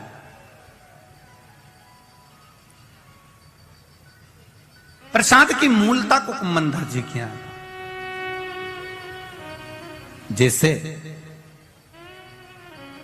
घर में कोई भोजन करने आया, शंकर जी के मंदिर में आप जल चढ़ाने जा रहे हो, पूजन की थाली लगाकर पूजन करने बैठ रहे हो, वृक्ष के नीचे जल चढ़ाने जा रहे हो, हाथ में पानी का लोटा है, ट्रे में गिलास है, किसी अतिथि को, किसी ब्राह्मण को, किसी साधु को, सन्यासी को, तपस्वी को, साधक को, उपासक को, अतिथि गण को या भगवान को जल चढ़ाने जा रहे हो, या पूजन की थाली रखने जा रहे हो, उसमें जो लोटा रखा हुआ है या अलग से लोटा पकड़ा हुआ है, वो लोटा, वो गिलास, पानी का भरा हुआ पात्र जब नीचे गिरता है, अपन कहीं जा रहे हैं, किसी को जल देने जा रहे हैं, किसी को पानी पिलाने जा रहे हैं, किसी भगवान शंकर के शिवालय में जल चढ़ाने जा रहे हैं, और अगर वो जल का पात्र नीचे गिर जाता है तो प्रसाद शिव महापुराण की कथा कहती है वो शुभ नहीं माना जाता, उसको शुभ नहीं कह सकते, उसको शुभ का सूचक नहीं दे सकते। प्रसाद शिव महापुराण की कथा कहती है,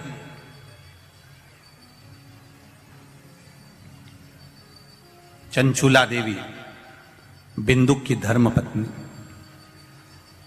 तुमरुका जी चली गई। तुमरुका जी से प्रार्थना करी, तुमरुका जी मेरे पति के मोक्षार्थ आप शिव महापुराण की कथा श्रवण करा दो।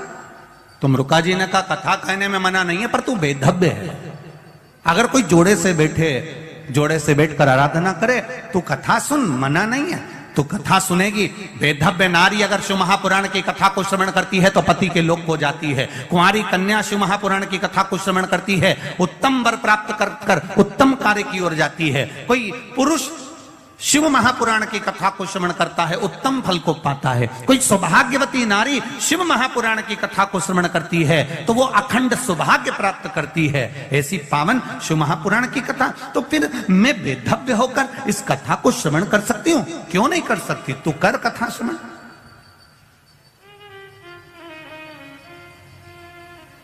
चंचूला देवी ने हाथ में जल लिया, भगवान देवाधिदेव महादेव से प्रार्थना करने जा रही है कि मेरे पति के लिए मैं शिव महापुराण की कथा करवा रही हूं, पर यजमान नहीं है, कोई जोड़ा मेरे पास में नहीं है। माता पार्वती जी ने कहा, चंचूला देवी तुम शिव की आराधना करो, शंकर की आराधना करो, वो तुम्हारे यजमान बनेंगे, वो कथा के यजमान बनकर बैठेंगे, जोड़े से मैं बैठूंगी। अब चंचूला देवी पानी लेकर जाती है शंकर जी के मंदिर में चढ़ाने के लिए। जितनी बार चंचूला देवी जल लेकर शिव के चरणारविंद को शिवलिंग पर चढ़ाने के लिए जाती है, बालू का शिवलिंग बनाकर उसकी पूजन करने के लिए जाती है, जितनी बार जल का पात्र हाथ में लेती है उतनी बार पात्र गिर जाता है। अभी तक जितनी भी कथा हुई हैं, आप पुरानी कथा भी निकाल कर देखना, उस कथा में चंचूला देवी का जो आराधना का प्रसाद जल का जो महत्व है वो आज तक कथा में वर्णन नहीं आया। पर ये जो प्रसाद शिव महापुराण की कथा चल रही है बड़ौदा में, आपको पहले भी कहा कि ये कथा संपूर्ण भारतवासियों के लिए और देश विदेश में बैठे हुए भक्तों के लिए एक अलग गौरव की बात है कि ये कथा का रसतत्व अपने को मिल रहा है। चंचूला देवी के हाथ से कलश गिर गया। किसी दिन चंचूला देवी का जल अच्छे से चले जाता है, बाकी के दिन चंचूला देवी का हाथ का वो जल अपने आप गिर जाता है, वो कलश भूमि पर गिर जाता है।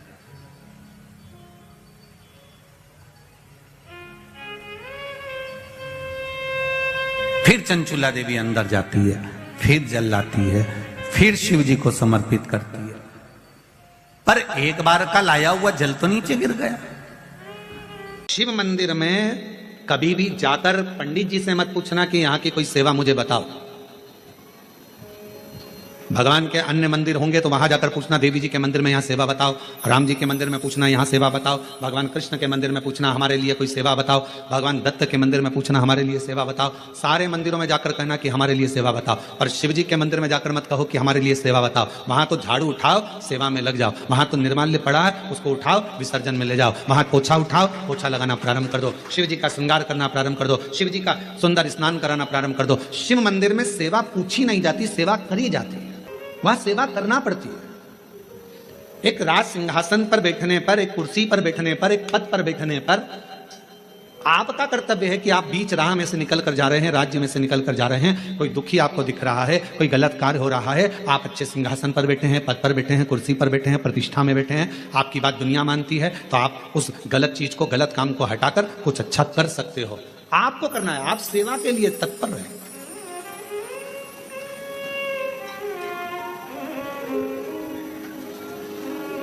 यहां चुनाव होते हैं, जम के तो बोलो, पार्षद बनते हैं, जम के बोलो, बनते हैं, अध्यक्ष बनते हैं, उपाध्यक्ष बनते हैं, सचिव बनते हैं, सारे पद दिए जाते हैं। एक विधायक का भी पद दिया जाता है, सांसद का भी पद दिया जाता है, अध्यक्ष का भी पद दिया जाता है, पार्षद का भी पद दिया जाता है, सरपंच का भी पद दिया जाता है, और ये पद केवल एक जगह पर नहीं, पूरी दुनिया में दिए जाते हैं। क्यों दिए जाते हैं?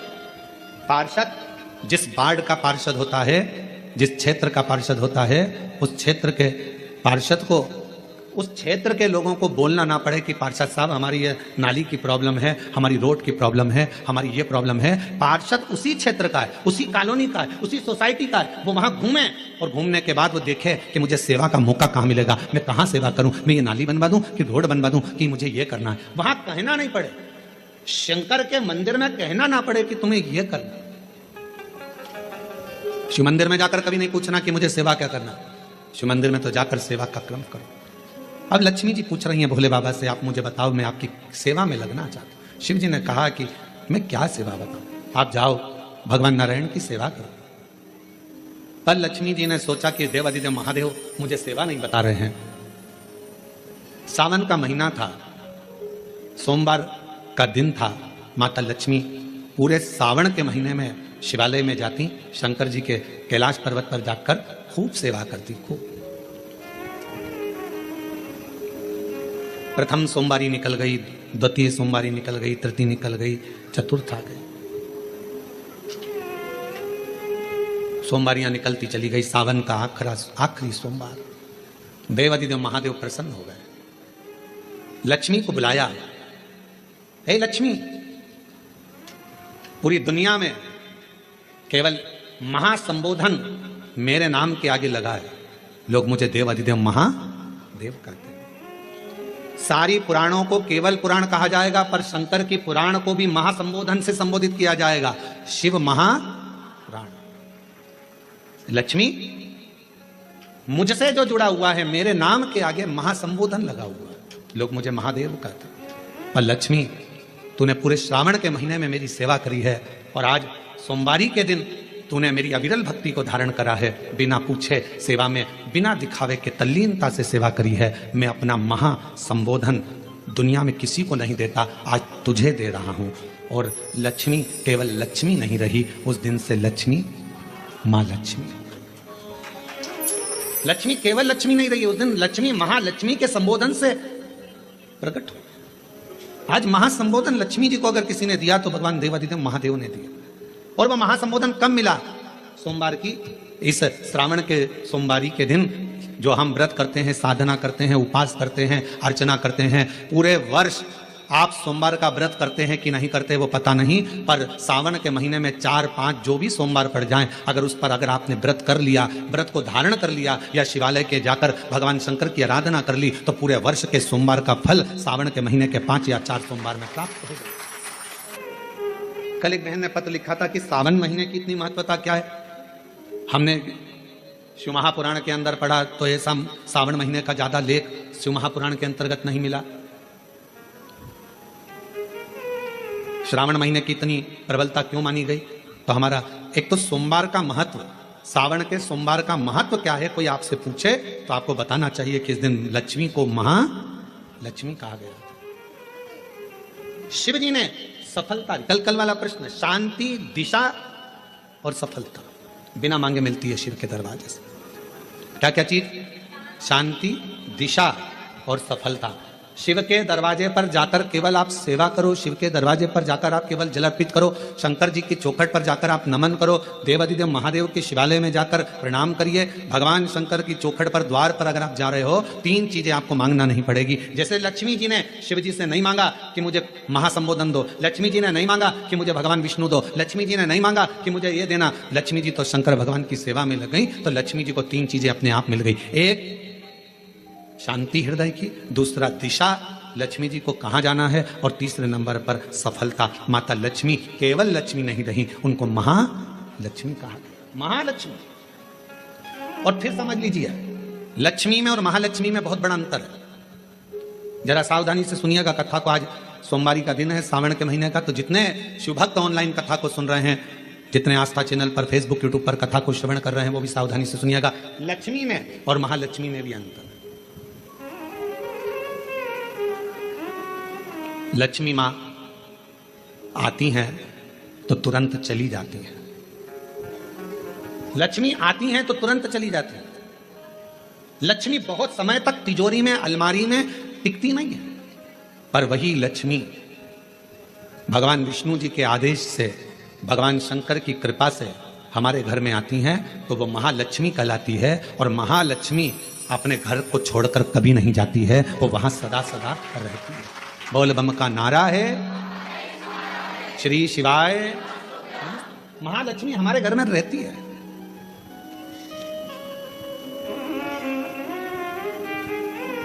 शंकर जी के मंदिर में अगर आप 1 लोटा जल चढ़ाने जा रहे हो, बड़े दुखी हो, तकलीफ में हो, पैसा नहीं है, धन नहीं है, वैभव नहीं है, सोमवार के दिन आप जल चढ़ा रहे हो, तो माता लक्ष्मी को भगवान शंकर ने यह वचन दिया है, वर दिया है कि लक्ष्मी, अगर तू मुझे मेरे मंदिर में आई है तो मैं तुझसे बस केवल, तू कहती है सेवा सेवा, तो तुझसे मांगता हूं, जो मेरे मंदिर में जल चढ़ाने आए, लोटा भरकर जल चढ़ाकर उसका जो लोटा है, उसका जो पात्र है, उसका जो कलश है, वो खाली हो जाएगा। उस समय वो खाली अपने भवन की ओर ना जाए, उसमें लक्ष्मी स्वयं बैठकर उसके दरवाजे तक जाए। शंकर मंदिर में कई लोग कहते हैं, गुरुजी अगर कोई खाली बर्तन सामने से आता है तो वो तो अपशगुन होता है। खाली पात्र अगर देखते हैं जाते समय तो अपशगुन होता है। पर शिव महापुराण की कथा कथी है, कोई महिला, कोई बच्चा, कोई स्त्री, कोई पुरुष, कोई घर का बेटा, बहू, बेटी, कोई आदि वृद्ध जन भी अगर मंदिर में शंकर जी के जल चढ़ाकर लोटा लेकर आ रहा है, तो वो लोटा, वो पात्र कभी खाली नहीं माना जाता, उसमें महालक्ष्मी का वासा माना जाता है, उसमें लक्ष्मी का प्रवेश माना जाता है। वो महालक्ष्मी से परिपूर्ण है। क्यों तो आप लोगों को बार बार कहते हैं कि वहां से आओ तो थोड़ा सा पानी लेकर आना, अपने घर में छिड़कना, क्योंकि इसमें महालक्ष्मी विराजमान हो जाती है। महालक्ष्मी आपके इधर ऐसा होता है कि नहीं होता हमको नहीं मालूम, पर हमारे उधर का एक नियम है कि प्राचीन नियम है पूर्वजों के हिसाब से कि जब हमारे यहाँ गणेश जी का विसर्जन करने जाते हैं, देवी जी का विसर्जन करने जाते हैं, नवरात्रि के बाद में जवारे का विसर्जन करने जाते हैं, तो विसर्जन करने के बाद नदी में से, तालाब में से, कुएं में से थोड़ा सा जल लेकर आते हैं। अब इधर है कि नहीं वो हमको नहीं मालूम, छत्तीसगढ़ का हमको नहीं मालूम, पर हमारे उधर का हमको लाते हैं ना। तो वो जल लेकर आते हैं अपने घर पे, अपने द्वार पर, अपने दरवाजे पर, अपने बगीचे में सब दूर जल को थोड़ा थोड़ा छींट देते हैं। क्यों, किस लिए, काय के लिए? तो हमारे शास्त्र वर्णन करते हैं कि जब हम किसी देवता को विसर्जन कर कर आते हैं तो उनके कृपा का जल, उनकी करुणा का जल, उनकी वात्सल्यता का जल, उनके स्नेह का जल हम भर कर लाते हैं और अपने द्वार पर, अपने घर पर छींटते हैं, उनकी करुणा का जल। ये एक पत्र है, देखो,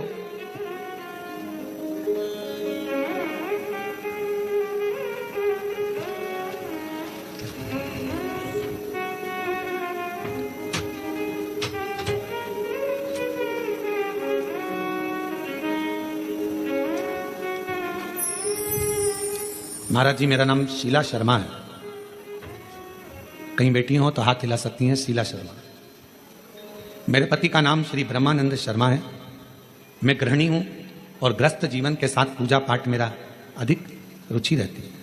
पर गुरुदेव, मेरी 2 बेटी और 1 बेटा। मेरी दोनों बेटियां बड़ी और बेटा 21 वर्ष का हो गया था। 21 साल का बेटा अच्छी पढ़ाई कर रहा था, बहुत अच्छा था, पर एकदम उसको बुखार आया, संभल नहीं पाए, और बुखार आते ही हम डॉक्टर को दिखाए। दिखाने के बाद डॉक्टर ने हमें बड़े हॉस्पिटल भेज दिया, पर बुखार उसके सिर पर चढ़ गया और वो 21 साल का लड़का मर गया। गुरुदेव, 21 वर्ष की अवस्था में मेरा बेटा चले गया। पागल जैसी मैं हो गई। कई लोग, समाज के लोग आड़ा टेढ़ा कहते, सब लोगों ने पूजन पाठ बंद कर दिया, सब अपशब्द कहते, ताना देते। बेटे के वियोग में मेरा परिवार पूरा टूट गया था, क्योंकि एक ही लड़का था। अब किसी ने कहा तुम्हारी जिंदगी बर्बाद हो गई। किसी के कहने पर पहली बार आपकी कथा सुनना प्रारंभ करें। मैं सुध में नहीं रहती थी क्योंकि मेरा स्वास्थ्य ठीक नहीं रहता, पर मेरे रिश्तेदारों ने, पड़ोसियों ने कहा कि एक बार प्रदीप मिश्रा कथा कहता है, उसको सुनो तो। गुरुजी, मैं आपको नहीं जानती थी, पर पहली बार कथा सुनी और बाबा से बस टीवी के सामने बैठकर मैंने इतना ही कहा कि डॉक्टर अब बोल रहे हैं कि मैं मां नहीं बन सकती, क्योंकि ना तो मैं मां अब बन पाऊंगी, शादी को 24-25 साल हो गए, अब कैसे मां बनूंगी। फिर भी बाबा से प्रार्थना करी, बाबा डॉक्टर के हिसाब से मैं मां नहीं बन सकती, पर तेरी कथा सुन रही हूं और वो सियोर वाला महाराज कहता है कि दिल से मांगोगे तो सब कुछ देगा। मुझे संतान दे दीजिए, मेरा पुत्र मुझे वापस दे दो। और मैं बाबा को धन्यवाद देती हूँ गुरुदेव। 21 साल का लड़का गया और बाबा ने फिर 24 साल के बाद मुझे पुत्र रत्न की प्राप्ति कराई। मैं बाबा को प्रणाम करने के लिए, कहीं बैठे हों तो आ सकते हैं। शिव की आराधना करना, शिव की उपासना करना, शिव की भक्ति करना कोई साधारण नहीं है। और मैंने तेरे ही भरोसे बाबा, तेरे ही भरोसे हवा बिच उड़ती जावांगी, बाबा डोर हत्तो छड़ीना में कटी जावांगी। भोले मैं तेरी बता, शंभो मैं तेरी बता, हवा बिच उड़ती जावांगी, बाबा डोर हत्तो छड़ीना कटी जावांगी। भोले मैं तेरी बता, शंभो मैं तेरी बता। शिव के प्रति एक आश्रितता हो आप।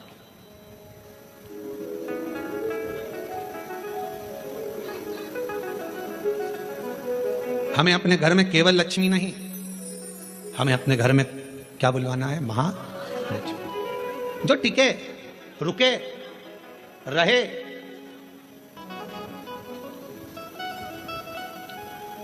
जिनकी करुणा की दृष्टि हम पर बनी रहे। जिनकी दया की दृष्टि हम पर बनी रहे। लोग कहते हैं सोमवार, सावन का सोमवार, हमने शिव पुराण में पढ़ा, सावन के सोमवार का हमें इतना मिला नहीं, हमें इतना प्राप्त नहीं हुआ, हमें इतना देखने को नहीं मिला, हमें इतना सुनने को नहीं मिला, हमें इतना देखने को, श्रवण करने को नहीं मिला। निवेदन है। अब कोई पूछे कि श्रावण का इतना महत्व क्यों है? बैसाख का महीना भी आता है, ज्येष्ठ का महीना भी आता है, आषाढ़ भी आता है, भादो भी आता है, कार्तिक भी आता है, सारे महीने आते हैं, माघ भी आता है, फागुन भी आता है, ज्येष्ठा भी आता है, सारे महीने आते हैं। और उसमें सबसे ज्यादा श्रेष्ठ शंकर भगवान के लिए अगर सबसे ज्यादा प्रबल माना जाता है तो श्रावण का महीना माना जाता है। आखिर श्रावण के महीने में ऐसा हुआ क्या था? श्रावण के महीने में इतना जरूर हुआ कि मंथन हुआ, मंथन में जो विष निकला भगवान शंकर ने पिया और देवताओं ने जल अभिषेक करा, तो ये तो है। पर श्रावण के महीने की महत्वता, एक महीने की महत्वता इतनी कैसे? कहा शिव महापुराण में वर्णन आता है, सृष्टि की रचना प्रारंभ हुई।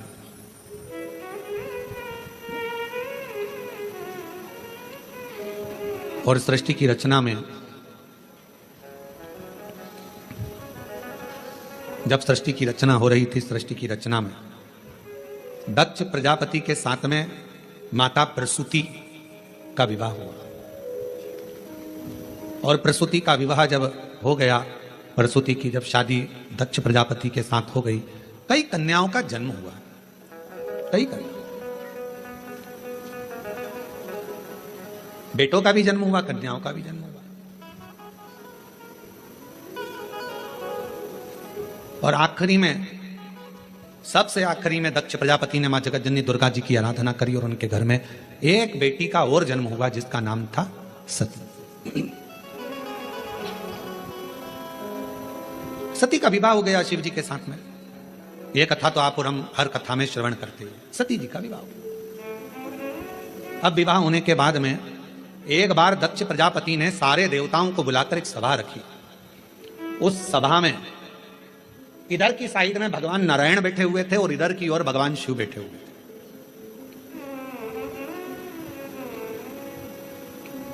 भगवान नारायण भगवान शंकर को देख रहे थे और शंकर भगवान नारायण को देख रहे थे। अब दुनिया वालों को कौन समझाए कि भगवान नारायण अगर सबसे ज्यादा प्रेम, सबसे ज्यादा अगर विश्वास और सबसे ज्यादा दृढ़ता और सबसे ज्यादा मेरे नारायण के दिल में अगर कोई बसे हुए हैं तो वो भगवान शंकर बसे हुए हैं, भगवान शिव बसे। और शिव जी से शंकर भगवान के हृदय में अगर कोई बसा हुआ है, शिव जी के हृदय में, शंकर भगवान के दिल में, शंकर भगवान के हृदय में, शंकर भगवान की चित्तवृत्ति में अगर कोई बसा हुआ है तो वह भगवान नारायण बसे। नारायण शिव के बिना नहीं और शिव नारायण के